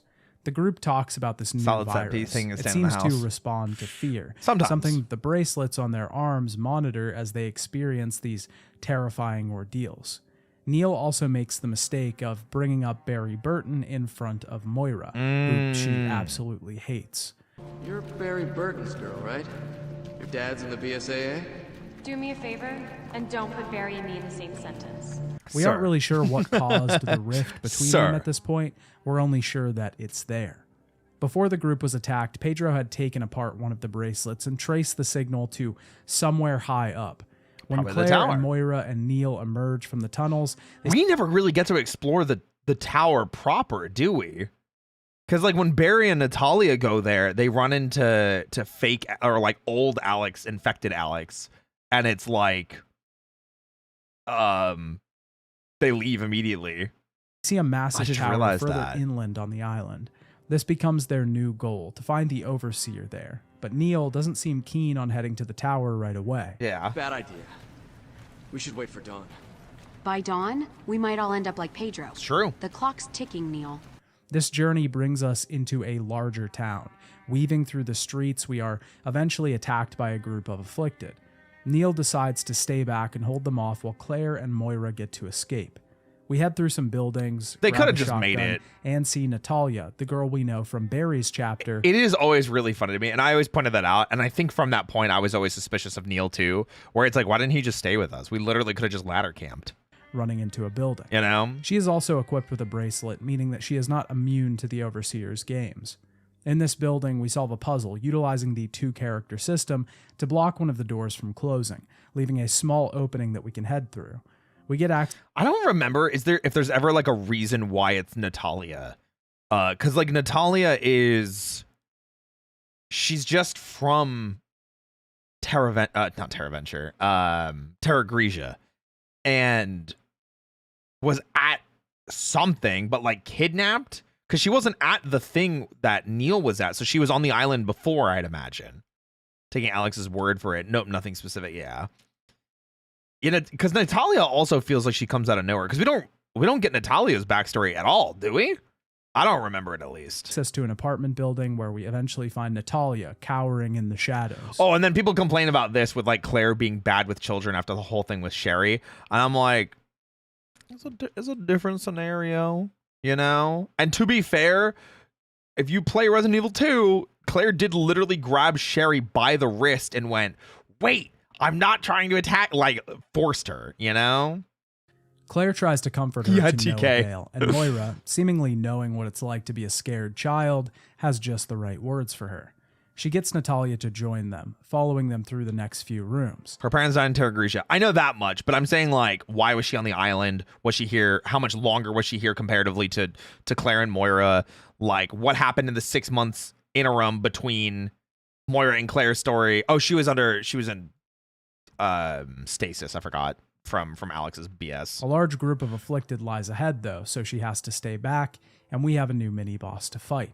The Vulcan Blubber crashes through the ceiling at Vulcan some point. Blubber. It's a large, fat monster equipped with a drum that it bangs on to call more afflicted to its side. Ah. It can also toss large balls of flame at us. It's a pretty Goodness difficult challenge gracious, at this great point in the balls game, of fire. and I was pretty low on ammo, so it presented a good obstacle for the middle of this entry. Natalia helps the group unlock the door outside, and she tells them about her the companion name, apparently so. bear named Lottie. That's a really cute bear. Is he your friend? Lottie's a sheep. Nice man gave her to me. What nice man. Neil. The Terra Saver guy. The three of them approach the nearby tower and gain Blubber a rise in the balls. helicopter, which Screaming. he finally got running. Yeah! Somehow, the Overseer uses his bracelet to shock the control panel, causing fear in his heart, which activates the virus and mutates him. The chopper then goes down, crashing into the side of the building from which the group just came. I still feel really sad about it because, like, obviously it's a very, like, oh man, that sucks. That is a terrifying moment. But also, like,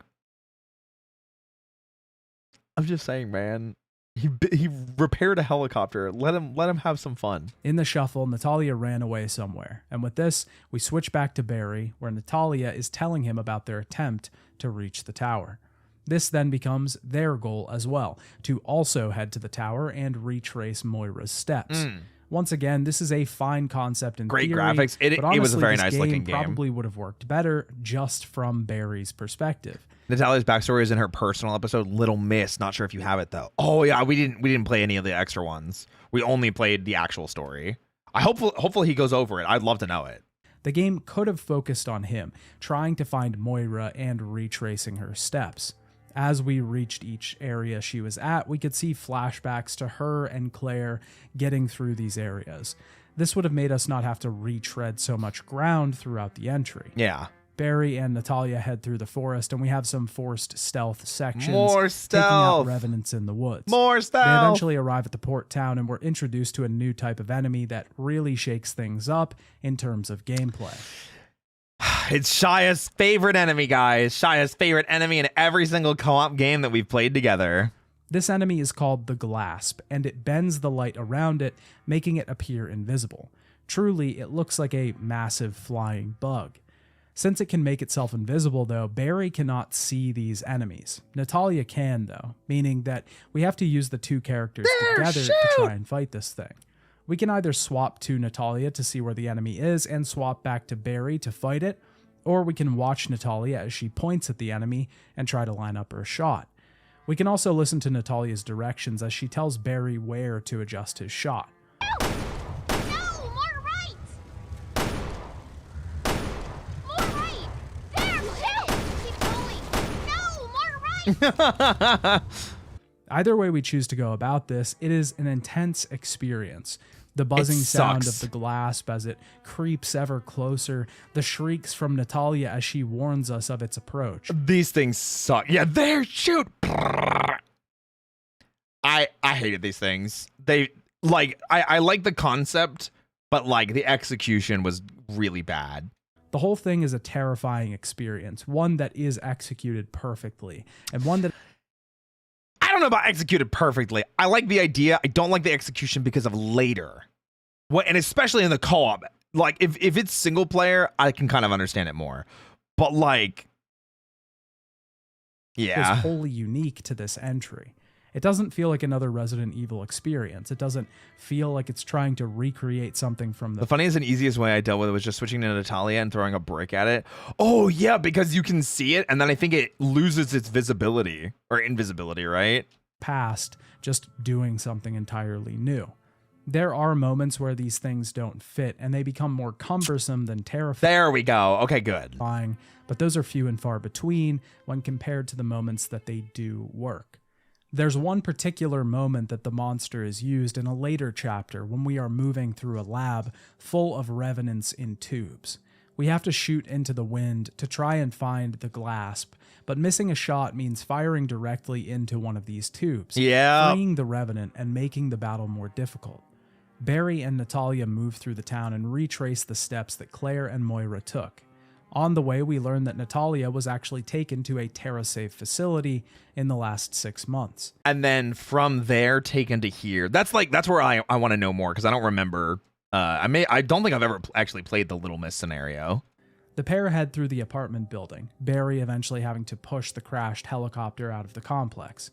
We are then forced to fight the mutated Pedro, still alive and somehow trapped in the apartment complex. Luckily, Barry is strong enough to destroy him, which... Wait. Somehow trapped in the apartment complex. Bro did not stumble after 3 magnum shots? Luckily, Barry is strong enough to destroy him, which nets us a key and an escape. Barry and Natalia are finally able to reach the tower, and at its base, they find a massive shrine with a picture of Albert Wesker and a woman beside him. Her name is Alex Wesker, one of the Wesker children, someone Natalia already knows. We talked about it a little bit, though.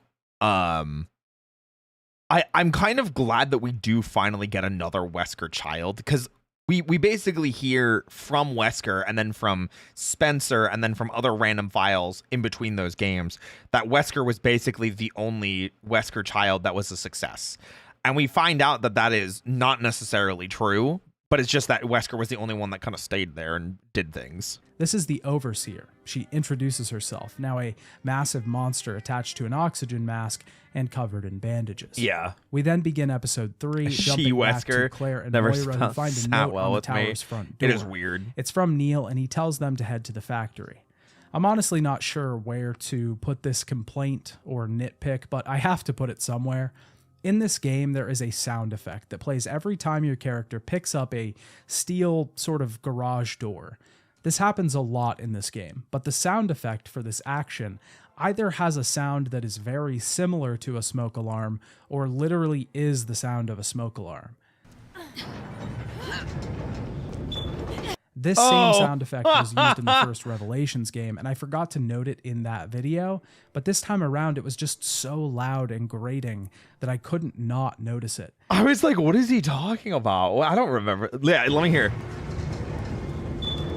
That's so funny. That is so funny. I guess because just Shia and I were just so in the moment, we just didn't notice it, you know? Got me every time because I always thought it was an actual smoke alarm. That's so funny. Maybe I'm insane because I haven't seen anyone talk about this online, but it really got to me the further into the playthrough I got. I can understand why it would bother you more and more. It didn't get to me, and I had no idea what you were talking about, but I do understand it now that you've put the sound effects side by side. Claire and Moira are being watched as they make their way through the nearby areas. Yeah, exactly. They eventually come across a the statue beep that's pinned to a door. It has Neil's TerraSave badge on it and a large hole in the abdomen. The Overseer, of course, relates this to the myth of Prometheus. Neil must have been caught attempting to steal some divine power. To get past this puzzle, we have to find 2 separate fake organs in different buildings across the property. There's a pretty genius puzzle here where we need to grab an artificial eye to get access into one of the rooms. But when we remove it, the ceiling spike trap starts to collapse. Oh, yeah, Shia and I were so mad we couldn't figure this out for so long, but I did actually like this. In on our characters. One statue is taller than the other, though, and if we heed the message on the wall, we can crouch and wait for the ceiling to crush the taller statue. One area in which Revelations 2 beats out its predecessor is in the puzzle department. I'll agree. The bar wasn't exactly high, though, because the first game essentially only had some mobile-level wire puzzles. Revelations 2 takes this... So, wait, what was the question? So Alex Wesker was a failure? No, Side Material in RE5 DLC, Something in Nightmares, mentioned how she worked very closely with Spencer's immortality research, even coming close to having a breakthrough until she ditched Spencer and took the research, forcing him to call on Albert. We all know how that reunion played out. Yeah, it's not well explored, because like that's why Spencer says it like in that conversation that he has with Wesker, where he's like, you're the only one that wasn't a failure. And to us, the players, we're assuming that means literally all the other Wesker children are dead. But that's not the case. You know, it's just not true. But because of how it's framed, they were able to kind of have this big reveal. She is definitely wasted on this game. It would have been better if she was brought up maybe as like a different villain in a different game first, and then she got away, and then she came back in this. But yeah. It's funny seeing you guys run around the place over and over. Yeah, we were not having a good time with that. A bit further though, it has general puzzles that are pretty good and puzzles that incorporate the character switching even better than Resident Evil 0 did. Alex just hit it long There's enough to only a abuse his few trust. decent ones though, and I would have preferred it if they tried to make these less sparse. Once we get both organs, we obtain access into the statue-blocked building. Just as they get some progress, though, Alex Wesker activates some sort of self-destruct on the building, and it is enveloped in flame. Wait, he skips the whole like meat grinding plant, like with all the blood and everything. I guess nothing like story related happens there, but like, it would have been nice to like mention it. We at must least. escape in 5 minutes, weaving across different paths through this iron catwalk labyrinth. Doing this requires utilizing and switching back and forth between both partners, turning valves and stopping the flames from shooting out. Claire and Moira barely make it out before the entire building explodes, cast into the underground sewers. Luckily, this waterway leads right to the tower, and the Overseer seems to think that Claire and Moira died in the fire. I'm gonna watch back your Shia gameplay now and see if we can hear it. Oh, with the squeaking? Yeah. Down in the sewers, the girls are confronted by an old man. He has lived on this island for a long time and is holed up here. He lets them go pretty quickly, though. Passing through the sewers, we eventually reach some dark room that seems filled with gravestones. This place eventually gives way to a larger room with a massive elevator to the top of the tower. In this room, Claire finds the list that Neil was checking off at the party. It has all of their names on it, and she sees Neil on a nearby monitor. He's talking to someone about candidates for experiments. The woman, seemingly Alex Wesker, shoots him with a virus, the Ouroboros virus. This was the virus the team dealt with in Resident Evil 5, created by Albert Wesker. I am curious how Alex Wesker would have gotten it.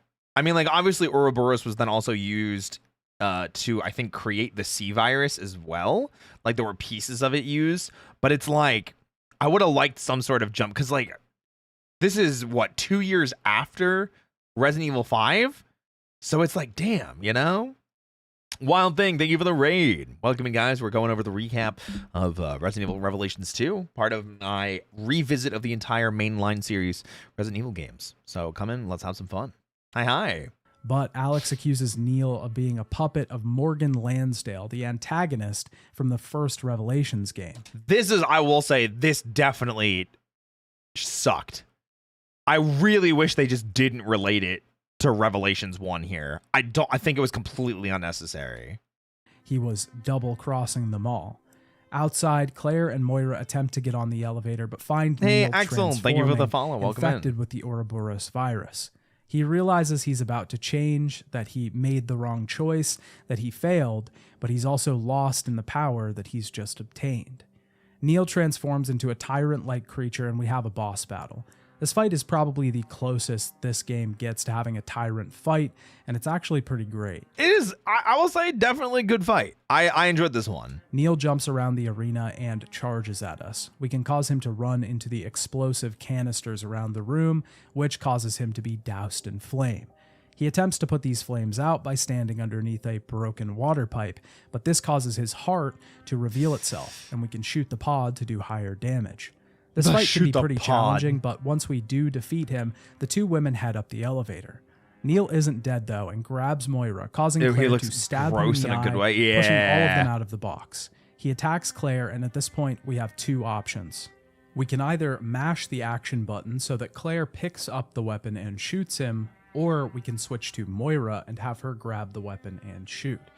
This seemingly innocuous decision will actually determine the ending that we get in the game. Yeah. Of course, you don't realize this when it's happening. It just sort of seems like there's two things you can do.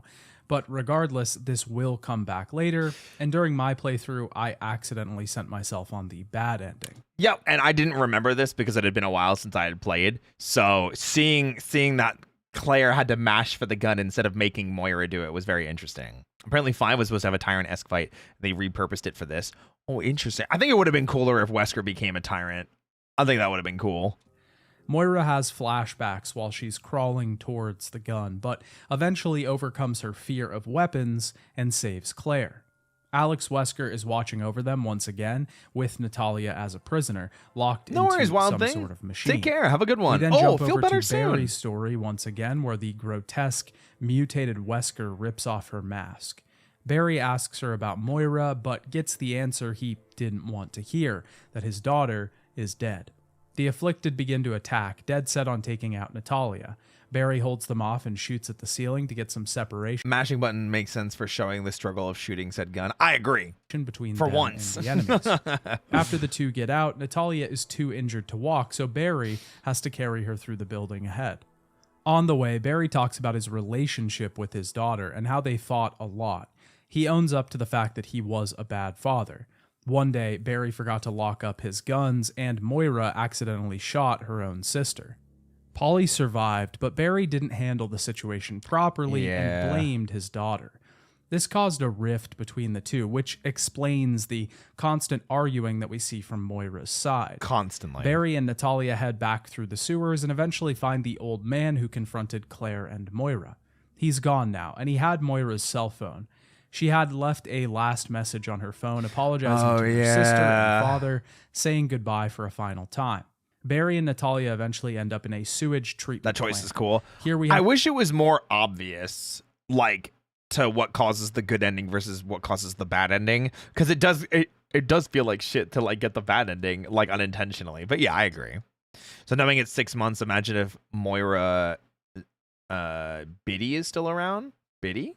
Oh, Moira's body is still around. They wouldn't find it though, because I don't think they go to that part of the island, or they don't go to that lab part. So if it's the bad ending, like, I don't think Barry even has the chance to. But I do agree, it would have been messed up. to use Natalia to run along the upper walkways, opening the doors for Barry to continue through. We have to switch back to Barry from time to time though, to destroy barriers in Natalia's way and to defeat enemies that are chasing her. It's a really good sequence and another good example of the partner switching system that this game has at its disposal. I feel like the two-person puzzles are most well executed in Barry's chapters. Claire and Moira don't have too many of them, but Barry and Natalia have plenty that utilize the system well. I think Shia and I were okay with this section too. I did feel a little bored myself because like we're playing at the same time instead of swapping back and forth. So the tension was more on Shia's part than it was on mine. On the other side of the treatment plant, we run into some mines. We have to restore the power to the elevator, but to do so, we need a battery block, which is all the way at the bottom of the facility. Yup. We must transport it to the top by using the various conveyor belts around the area. Lovely. This is a pretty annoying puzzle, juxtaposing itself against the well-executed level design we just got done with. Yup. It's slow and plodding as it takes forever to move with the block. We do face a new enemy type here, though, a sort of mini-boss called the Durlga. It's a mass of flesh comprised of revenant corpses with a small glowing pod in its torso. We, of course, have to aim for the pod, but doing so can be difficult as the corpses swinging from its head get in the way of our shots. It's a decent little enemy and is fittingly grotesque for this series. Barry and Natalia eventually get the elevator in working order and head up top. The mutated... I felt bad for Shia because it definitely seemed like he was struggling to hit those, but I think it's because of the delay, because he had to basically remotely connect into my Steam session. It was crazy that we had to make it work like that. Alex sneaks up on them, though, and casts Barry off the side of a cliff. She wants Natalia, but also wants to know why she isn't mutating or changing. Just as she's about to kill the girl, she becomes afraid of her. We then jump to episode 4, the final chapter of the game. Damn, he skipped over like a good chunk of that chapter. I'm kind of glad. He skipped over like all the box puzzle BS. 6 months ago, Wesker was in her lab planning to use Natalia to transfer her consciousness into. This is what these tests have all been about. Solix. Finding the proper candidate for Funny this seeing procedure. Natalia carry the box. She sent Yeah, Natalia I agree into with a that. 6-month-long slumber to keep her in storage until the experiment was ready. Claire and Moira arrive in this lab at the top of the tower. They move through this place, finding a ton of CCTV cameras, watching everywhere they've been and monitoring them. Isn't it? Don't they just never see Natalia either? I can't remember, because like they basically like leave at this point, or at least Claire leaves at this point, assuming that Natalia is also gone. We also find many memos upstairs, Alex reflecting on Spencer's search for immortality and how she was supposed to help him, but she went off on her own. She was looking for someone like Natalia because Natalia was incapable of feeling fear. And we also learn of Alex's obsession with Franz Kafka, specifically the story The Metamorphosis. Alex constantly quotes different pieces of Kafka's work. Obviously, the theme of transformation is very present here in not only the literal transformation that the mutated patients go through, the transformation that Alex seeks, and the transformation that Barry is forced to go through to try and make amends with his daughter. The last game, Revelations, referenced the Divine Comedy quite often, and this game places its own thematic inspirations in literature as well. It's certainly an interesting idea, and the game executes on this surprisingly well. It's done much better than the last game, which essentially used the work as a surface-level reference and character trait rather than a thematic through line to carry the story. This I will 100% agree with. I guess being able to relate it to the notes and everything like that makes a lot more sense. But the constant ideas of transformation and living up to, facing your fears and overcoming them and becoming a better part of yourself, or sometimes a worse part of yourself, and moving past these things. It's definitely a really interesting thing to see how it was developed throughout the game. And I guess pointing out Barry, that's smart. I guess I wasn't thinking too much about how much he had to transform comparatively to Moira. But yeah, really, really good. Claire and Moira eventually confront Alex at the top of the tower through a pane of bulletproof glass. Alex has already won, though. She has the girl here, and her plans are set in motion. She then takes her own life, and the facility begins to self-destruct. That scene was crazy, by the way. I feel like Resident Evil was starting to shy away a bit from some of the violence that they had. This was insane for that. Rev 2 had some nasty stuff. We have a way to escape the facility running. And they use this book story analogy thing again in 8, but it was an in-universe book this time. I wish it was a real book. I think it would have helped it a bit more. Down falling catwalks, pipes, and a variety of overturned debris in our way. This section is where I think the glasps are poorly used, though. Yes. There are a few of them in our way here, and they really are out of place. They work to break up the intense action of this experience. Yeah. They're supposed to be an imposing enemy because we don't have Natalia in our party to spot them for us. But they just slow everything down when it's supposed to be high pace. Yep. If I haven't already said it either, they are a one-hit enemy. So if we try to run right past them, we just get instantly killed. And I think that's the part that always makes me mad, because it's like when you just take damage, it's like, okay, maybe I could learn by taking that damage. But when it's an insta-kill, it's just annoying. Insta-kill enemies are always frustrating as hell, you know? Favorite line, Alex Wesker says, "My escape is death, but not this one." Yeah. This means we need to stop, figure out where they are, it's and a then good shoot line, them right? before continuing our intense escape of this collapsing facility. The pair's flight eventually culminates in a climb on the outside of the tower, and when Moira is trapped in the rubble, Claire is forced to make a decision. She has to leave, to save herself, and leave Moira behind. In Barry's final chapter, Claire is being rushed through a hospital. Yeah. She gives him the bad news that Moira died in the tower. Barry refused to believe this, though, and now we see him in the present day, after Alex pushed him off the ledge. And having, playing this blind and not knowing that in the good ending Moira lives is so goddamn depressing. Because, you play through that and everything, and it's Claire is literally like, "I'm so, Barry, I tried. I'm sorry. Barry, I tried." And it's like, you feel it for Claire, Because it's Steve all over again, man. She couldn't save someone. Annoying thing is you need to use the smoke bottles to see him, but there's an achievement for extra points in the end if you never use a smoke bottle. Got it. One-hit enemies are a sign of bad game design. Using it as to cover by doing it just frustrating the player. I agree with that. Yeah. He's reunited with Natalia, and the two head to find Wesker. They head around to the other side of the mountain and eventually find a set of elevators along a maintenance platform. This one was okay. Here we can use Natalia to traverse the upper parts of the crane. I was okay with this. Barry to scout the lower sections. Once again, it's another one of these great usages of the character switching system. I was okay with this one. After this, we find an elevator that the takes mines, us deep though, down. I hated this part. Shia and I were so frustrated going through the mines because just the entire time here, it's like the same thing of being poisoned. Which ending did we get? We got the bad ending because I forgot what caused it. I didn't even have a chance to grab the gun when the cutscene prompt started. Shia just mashed through it immediately. He had that trigger finger. He was ready. Into the earth and into possibly but we the watched worst the good section ending of the entire game. We have to navigate these tunnels. I'm sorry, one more time. He said the worst section of the entire game. I might agree. Into possibly the worst section of the entire game. Yeah. We have to navigate these tunnels that are filled with toxic gas. We can't stay in this gas for too long because our characters are holding their breaths. This means we have to run through the tunnel and get to an elevated area before too long. Yep. The problem with this is that there are too many areas that we just have to barge through, not knowing where we need to go and not having many areas that we can safely head to get a breath. Yep. It creates this scenario where we're just running our head into the wall to figure out where to go. Top this off with the fact that these areas are crawling with enemies and we have absolutely no time to Yep. get to an elevated area while also dealing with a ton of enemies in front of us. The whole area is just clunky and poorly implemented. It could have been better if there was improved level design, but that's not here. I think the improved level design could have come from just having a centralized safe zone. So like if you are taking a bad like area to go to, that you always at least have a place that you can get back to. We eventually get power to the facility and clear some of the gas out of the place. So this allows us to take another elevator down, which takes us to a new lab. Here, Natalia's fingerprints are the only thing that can get us inside. Yeah. Alex is taunting us the whole way in, and suddenly we find ourselves in a mansion of sorts.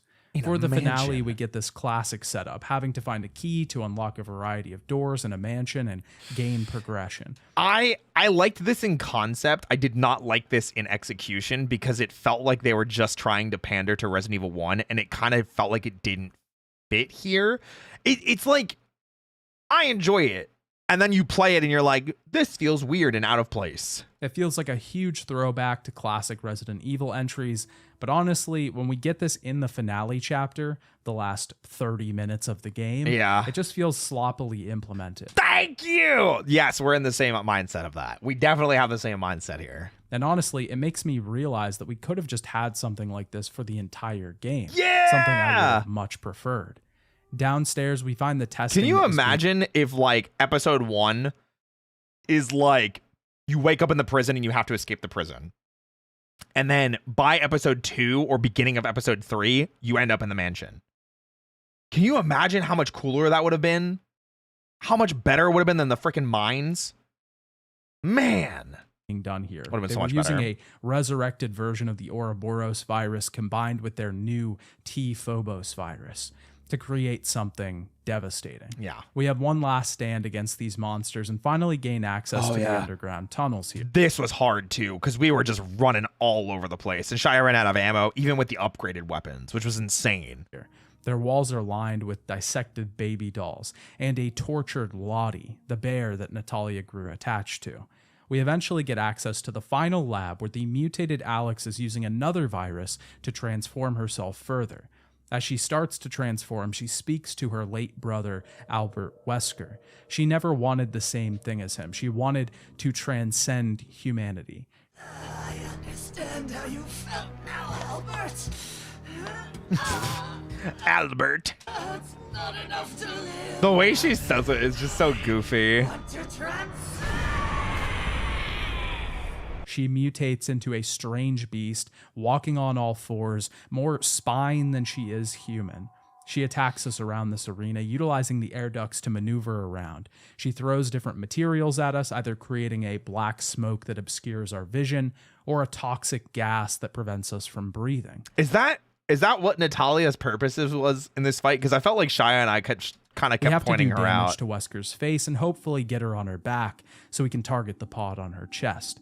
It's a pretty difficult boss fight, though there is ample ammunition around the battlefield because when the shelves around us are crushed, we can obtain the resources inside. Yeah, I feel like we barely cleared this. I'm going to be so real. Also blue boxes that have ammo and some sporadically placed on tables and in corners. When we finally defeat Alex, she will attempt to use Natalia and transfer her consciousness. If we got the bad ending, meaning that we used Claire to shoot Neil instead of Moira, then she will successfully do this. Natalia will become the conduit for Alex Wesker, and Barry will fail to shoot her, ending the game and creating the worst case scenario.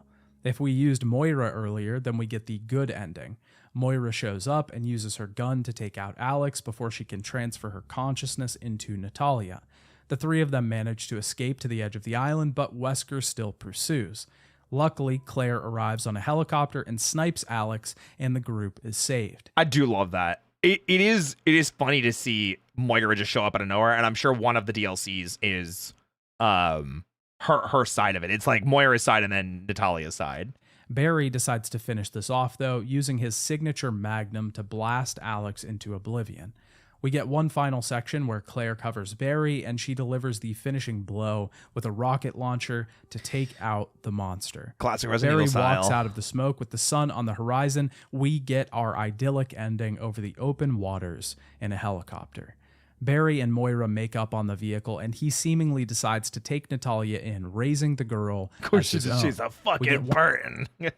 One final cutscene with Claire being told that Chris is heading to China, setting up the story for Resident Evil 6. It true? She's heading to the Burton household. It seems a weak final boss, even in the good end. It is. It felt kind of more like a mid boss. I think just because like you look at what's happened in like Resident Evil up to this point and like the final bosses that we've had. Like you look at like Nemesis, you look at like final Alexia, you look at, you know, final Sadler, you look at final Wesker, you look at freaking Simmons and RE6. And it's not that Alex Wesker doesn't match up to that, but it feels like the stage setting is definitely a little bit weaker.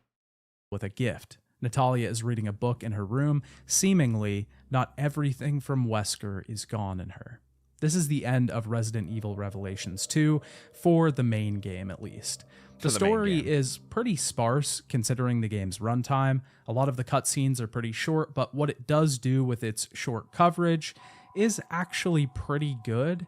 We never see Natalia again. To be fair, we also haven't seen Claire, we haven't seen Moira, we haven't seen Barry, we haven't seen any of them. There's so many like ideas that they set in motion and then don't do anything with. Because like we then almost spent the next decade with the Winters family. You know, 2017 through 2021, 2022 with Resident Evil 8. So more of a focused story than the previous game was. I'm honestly just glad we weren't dealing with massive terrorist organizations and government. The bosses agencies. got more creative and wild, yeah. Focusing the story further to just Barry and Moira's story as non-playable flashbacks would have tightened up the game a lot more, in my opinion. But what we got isn't terrible. One thing that I haven't talked about too much is Moira's character. Moira is pretty foul-mouthed. This was something that the development team talked about at length in interviews. They specifically made her curse a lot because they wanted her character to be unique and to stand out. Is it like the Ellie thing that they wanted from Last of Us? Was that kind of the idea? Or was it just that they wanted someone so opposite to Claire? Fucking Barry. Who the fuck is quoting poetry? You chopped off his fucking hand? In my opinion, they also did this because she's a younger character and wanted her to seem more cool or hip or something. It doesn't really work most of the time, and it tends to come off more as corny than anything. There are times where it is very laughable. I think Shia and I both pointed it out on multiple occasions, just laughing about it. It gives me some real Life is Strange flashbacks. My franchise to sit on and do nothing with. Outside of that, I think the relationship between her and Barry is good. It's surely a compelling mystery when it's first introduced at the beginning of the game. Why are these two so angry at each other? And what could Barry have done to make his daughter hate him so much? It is a really good thing, especially because to this point, we've never seen Barry interact with his children, but that he loved them so much from RE1 that he was willing to betray the STARS members for it. You know, it's one of those things that you're like, whoa, I thought Barry was like dad of the year. You know, he's willing to betray all these people and work with Wesker to save his family. It is a really cool mystery, and it is. I think once you know, you can't ever unknow, and it's great. Great reveal, great setup, great conversations, great character development, everything like that. The fact that this dynamic is compelling makes the resolution to this conflict that much more satisfying. Pause them. If I had one complaint with the narrative, I would say that Claire's character is a little weak in this entry. Yeah, Claire is kind of just there. Claire, if anything, Claire is just there because it's Terra save. But at the same point, like it could have just been like, it could have just as easily have been like Jill, or it could have been like another BSAA member. And in the same way, it didn't need to be Natalia as Barry's partner in that same sense. Outside of her friendship with Neil and his eventual betrayal playing as motivation for Moira, she doesn't really do much. She's brought back not really to expand on her character, but just sort of to have a familiar face there. Yeah. But there were 2 DLCs released for Revelations 2 that put us in the shoes of the partner characters. The first DLC episode to be released was called The Struggle. This episode puts us in the shoes of Moira. It takes place after she survived the collapse of the tower and covers the 6 months in between then and when Barry arrives to save her on the island. Moira is rescued by the old man whose name is Evgeny. We don't learn this until the end of the episode because he refuses to tell Moira his name and doesn't want to hear hers. He is a jaded old man that's lived on the island for far too long. Oh, she just starts with a gun? Damn, I wish I played this. Made him realize that people go just as quickly as they came, and he doesn't want to get close to her. Evgeny teaches Moira how to use weapons and forces her to hunt with him across the island to ensure that they can both survive while she shoots rabbits! The DLC is split up into stages, the first of which sees us hunting animals in the woods. Any animals killed during the DLC will net us rations. These rations are expended when we die, basically extra lives. If we die and don't have any rations, we have to start the DLC over from the beginning. Luckily, I didn't die one time, so the scenario was simple enough that I didn't really have to worry about this mechanic. That's crazy. We have to protect their living space one day when Moira accidentally leads a ton of afflicted to their home. Evgeny is understandably very upset about this, but the episode ends as the two find a listing of people that were experimented on in the nearby mines. One of the names listed is that of Evgeny's daughter, Irina. The two head into the mines to try and find her, and eventually they find Wait, how many episodes of the DLC? He said when the episode ends. That she left behind before Could have both had guns and shot buddies. This brings a massive emotional scene where Moira and Evgeny's dynamic sort of comes to a head. The old man decides to lock himself away and die now that he has nothing to live for. Moira is inspired to find her father and head across the island to see Barry in his final confrontation with Wesker, connecting the DLC with the finale of the base game.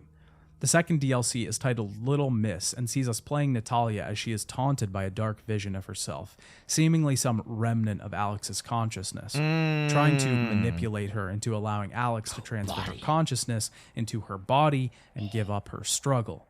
We have to sneak through various areas, avoiding revenants and attempting to find postcards that were left by Lottie, the bear that Natalia kept with her as a friend. What was that? We can swap to Dark Natalia and use her as a spotter throughout the DLC. Dark Natalia. She can't be seen by the enemies, so we can freely walk around environments and spot enemies before we send Natalia up.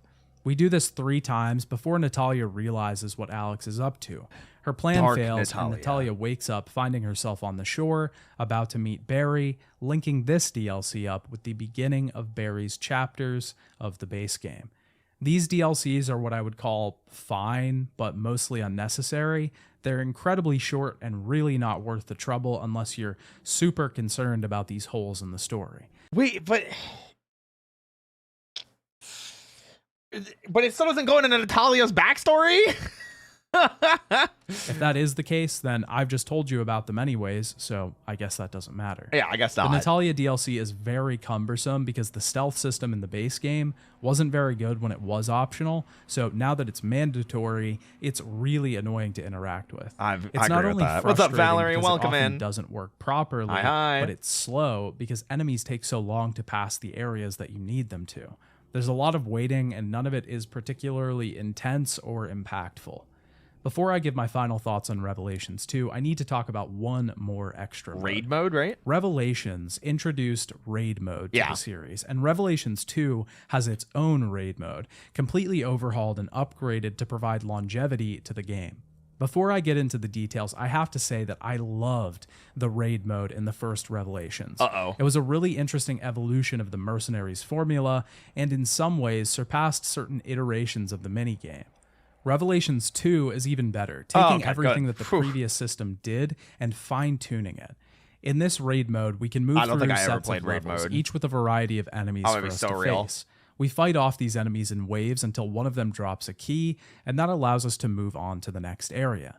We do this until the level is finished. Each level gives us a certain amount of experience and BP. Experience increases our level, and each level gives us more skill points that we can use to buy different skills and change our character. Increasing our level also unlocks new skills for us to equip, both active skills and passive skills. Right, into different types of Resident Evil games. For example, just Revelations 2. We've been doing this for the entire Resident Evil franchise main series so far. Or something like Wesker's electric bottle that he can throw at a crowd and cause them to all be shocked. Passive skills can be anything from increasing max health to increasing the damage we do when crouched. A lot of these skills are pulled straight from the main game, but Makes there's sense. a ton of new ones that are introduced Wesker. specifically for raid mode, Chris. since it's a lot more arcadey. The BP that we earn can be used for a ton of different things. Just like the last game, we can buy weapons or parts for those weapons from the store. We can also get weapon and part records from the levels that we complete. These weapons and parts have to be identified, much like any standard ARPG. This costs currency, but extra weapons or parts can be sold. A new system that this raid mode introduces is the ability to combine duplicate parts to increase Really watched their played Resident level. Evil. This That's cool. adds a Yeah, I mean, hey, if you ever want to check it out, I do have an entire playlist on YouTube where I've played through every Resident Evil up to this point, main series wise, including watching a breakdown video of it afterwards. That's what we've been doing since May. So we're now 6 months into playing the Resident Evil franchise, which is insane to think about. huge ability to craft different builds and get better gear. This whole thing is basically like a Resident Evil looter shooter, and it's pretty great. It's incredibly addictive. That's good to and know. it just sucks Maybe I should have away given your it a time. go. There's also a ton of Shoulda given levels it a go. here, so many different ones that we can take on and try to complete.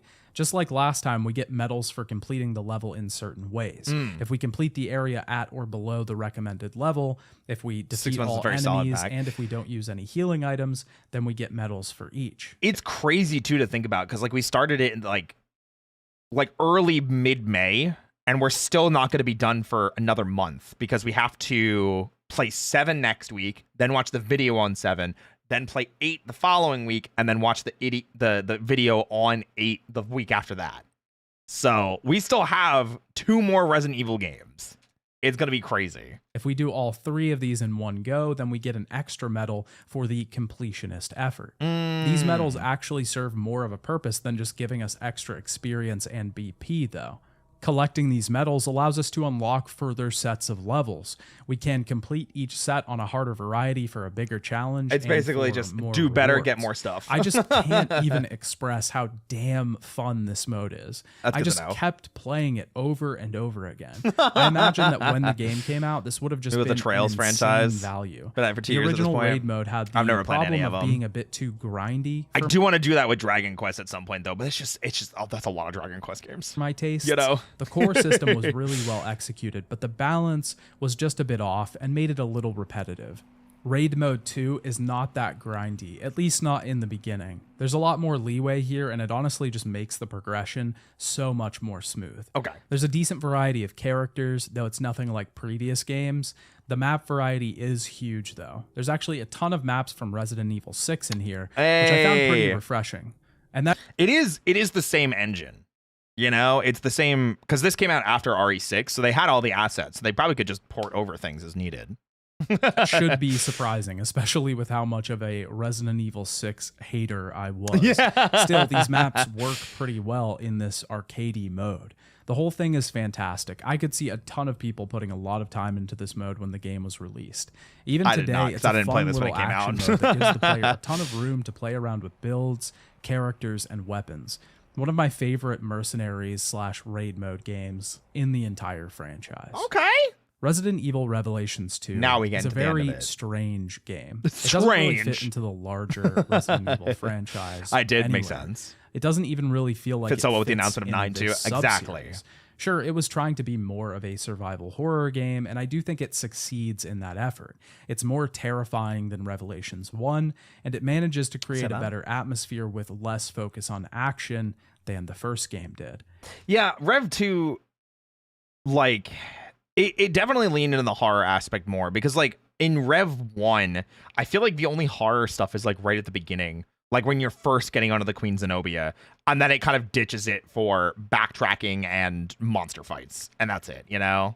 But it also feels kind of like Silent Hill and The Last of Us and Alan Wake. It's just this weird mishmash of horror trends that were popular at the time, and it doesn't really feel like a Resident Evil game at the end of the day. And we talked about But what that. if we take it out of the series and just try to analyze it on its own? By itself, the game is decent. There are really bright moments in this game. When the character switching system was used well, the game seemed to shine.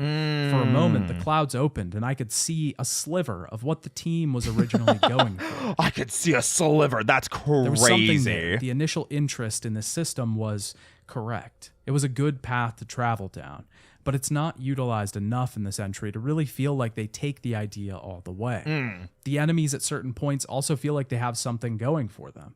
For the most part, they're well designed. They look visually appealing, especially for the flies, environment. dude. These freaking flies. I just hated these flies so freaking much, man.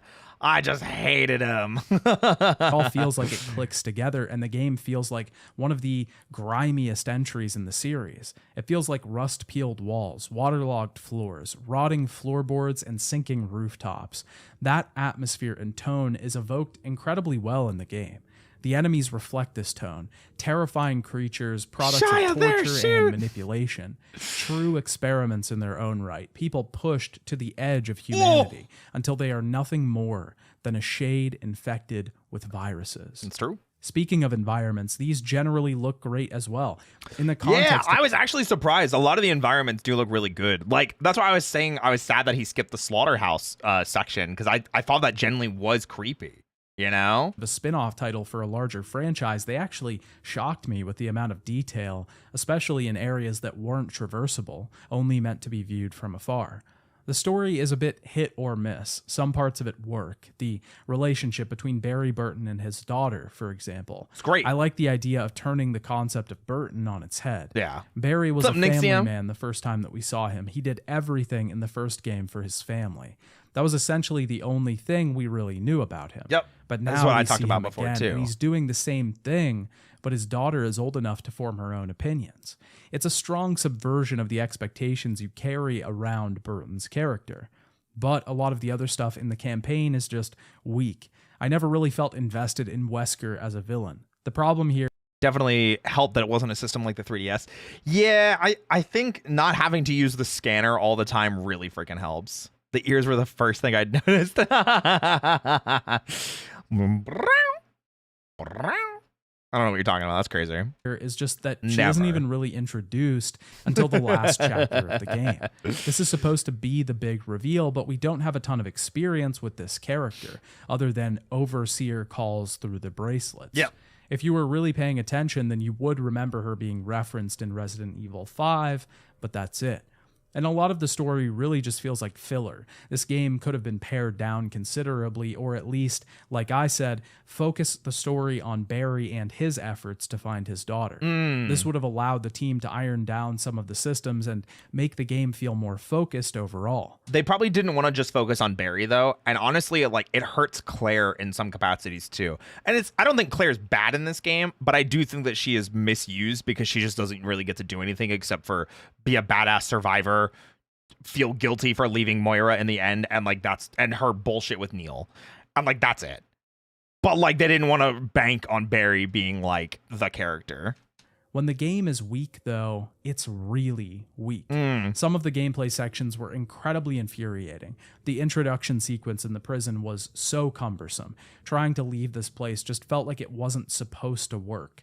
The game wants you to do something, but until you get that cube properly oriented into the hole, you're going to be frustrated. Yeah. The same thing goes for the ending sequence in the gas tunnels. These large set pieces just feel like... Oh my god, the gas tunnels really ruined the pacing for the game too, especially because it's the last chapter, and then you go into the mansion after that with the flies again. Had an idea for a gameplay mechanic or an environment design, but they didn't really think it through. Yeah. Some of the slower parts of the game, the mines and a few of the forest sections, just feel far too long. Yeah, the forest stealth sections make the game feel incompetent, like the systems aren't fully fleshed out.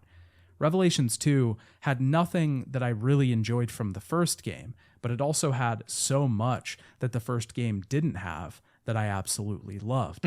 I can't say that I hated the game or that I didn't enjoy my time with it, but I also don't think it's a game that I would ever go back and play again. Ouch. Resident Evil Revelations 2 did well in sales, shipping 2.6 million copies by 2020 and outselling the previous game in the series. Well, that's good. It got mixed reviews though, and most of the reviewers criticized technical aspects of the design. It currently has a 75 out of 100 on the PS4 version of the game. That's about probably where I would feel. And I do think I enjoyed it more than Revelations 1. And going back to it, I think it's just because of the story stuff that I enjoyed more. It was way easier to follow. It was way easier to digest. And even gameplay was better than the first one. But yeah. Yeah. Game. I'm not sure that the Revelations series will ever come back, especially considering how much more profitable everything else has been for Capcom. Yeah, absolutely. It also doesn't bode well for the series that the main numbered franchise went back to a survival horror style. Yeah, I was gonna say Revelations, literally the whole reason they even busted it out was because they didn't have horror in the main franchise anymore. It's action oriented, and now it's the opposite. So once Resident Evil 7 was released, there really was no place or need for the Revelations series anymore. I agree. But for the time it was released, when the numbered titles were focused on the action genre, it was important. Yeah.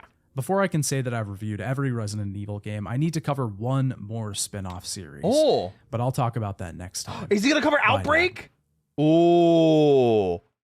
Thanks. That'll be dope. If he covers Outbreak, I think that would be sick. Because that would be really cool. I would love to visit Outbreak. It has to be Outbreak, right? What else would he talk about rather than Outbreak, you know? Thank you, son. Guys, remember to say thank you for your favorite son. They cooked again. They cooked again.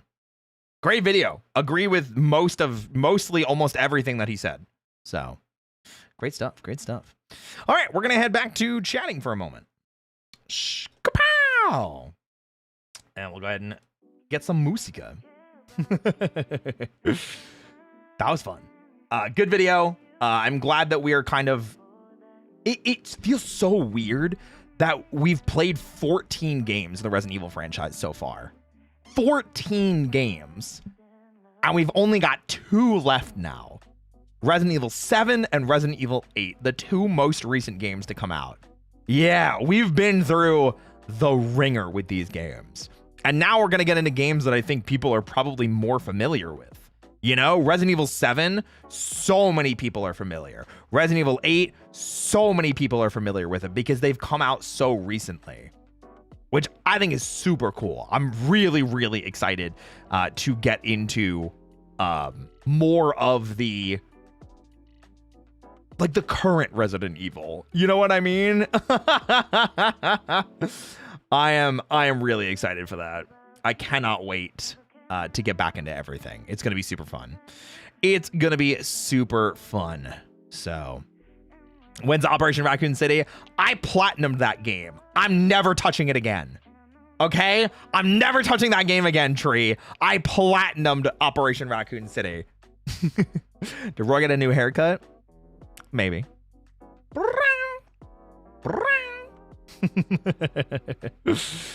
Oh my gosh. It's going to be fun seeing you play. I'm excited to get back into 7. I am so excited to play 7 because I haven't played it since it came out, and I haven't played 8 since it came out. What about Double Platinum on PS5? I don't think it got ported. I think it's on PS3 only. It's not even on Steam. It might be on Steam, actually, now that I think about it. Is it? Resident Evil. Is Operation Raccoon City on Steam? Because I don't own it if it is. I probably would not buy it. Operation Raccoon City.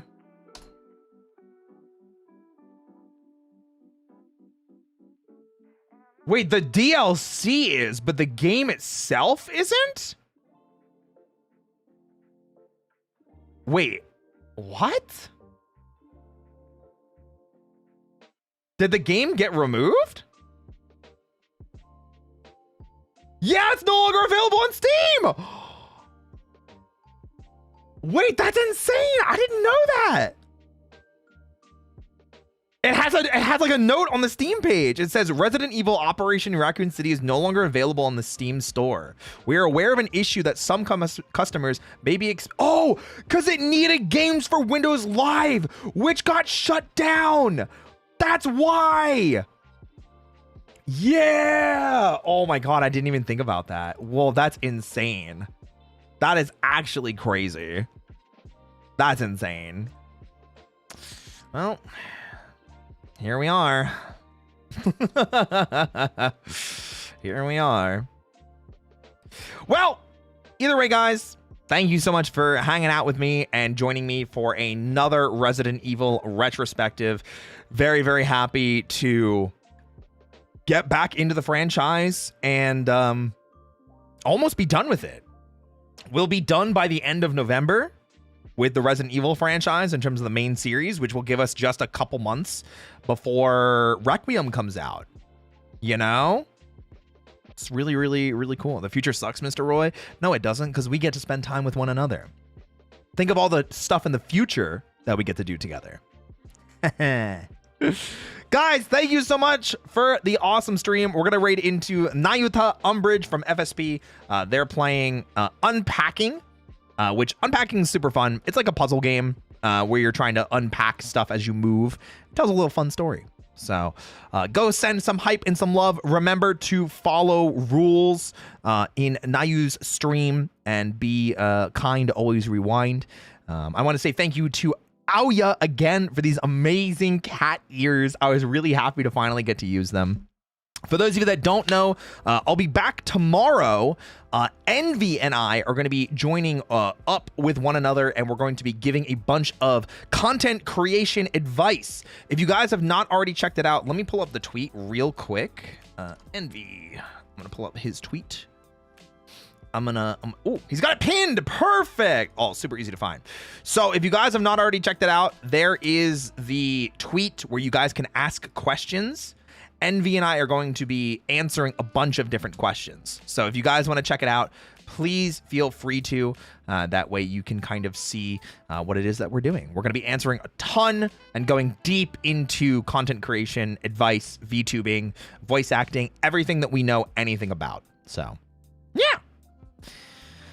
Yeah, it's going to be really fun. I used to do these a while back where I would ask people to ask me questions. That way we could get closer to the, we get closer to the community and VTubing as a whole. So, but thank you guys again. I'll see you tomorrow for that. It's going to be amazing. I hope you have a great rest of your night. Bye-bye, everybody.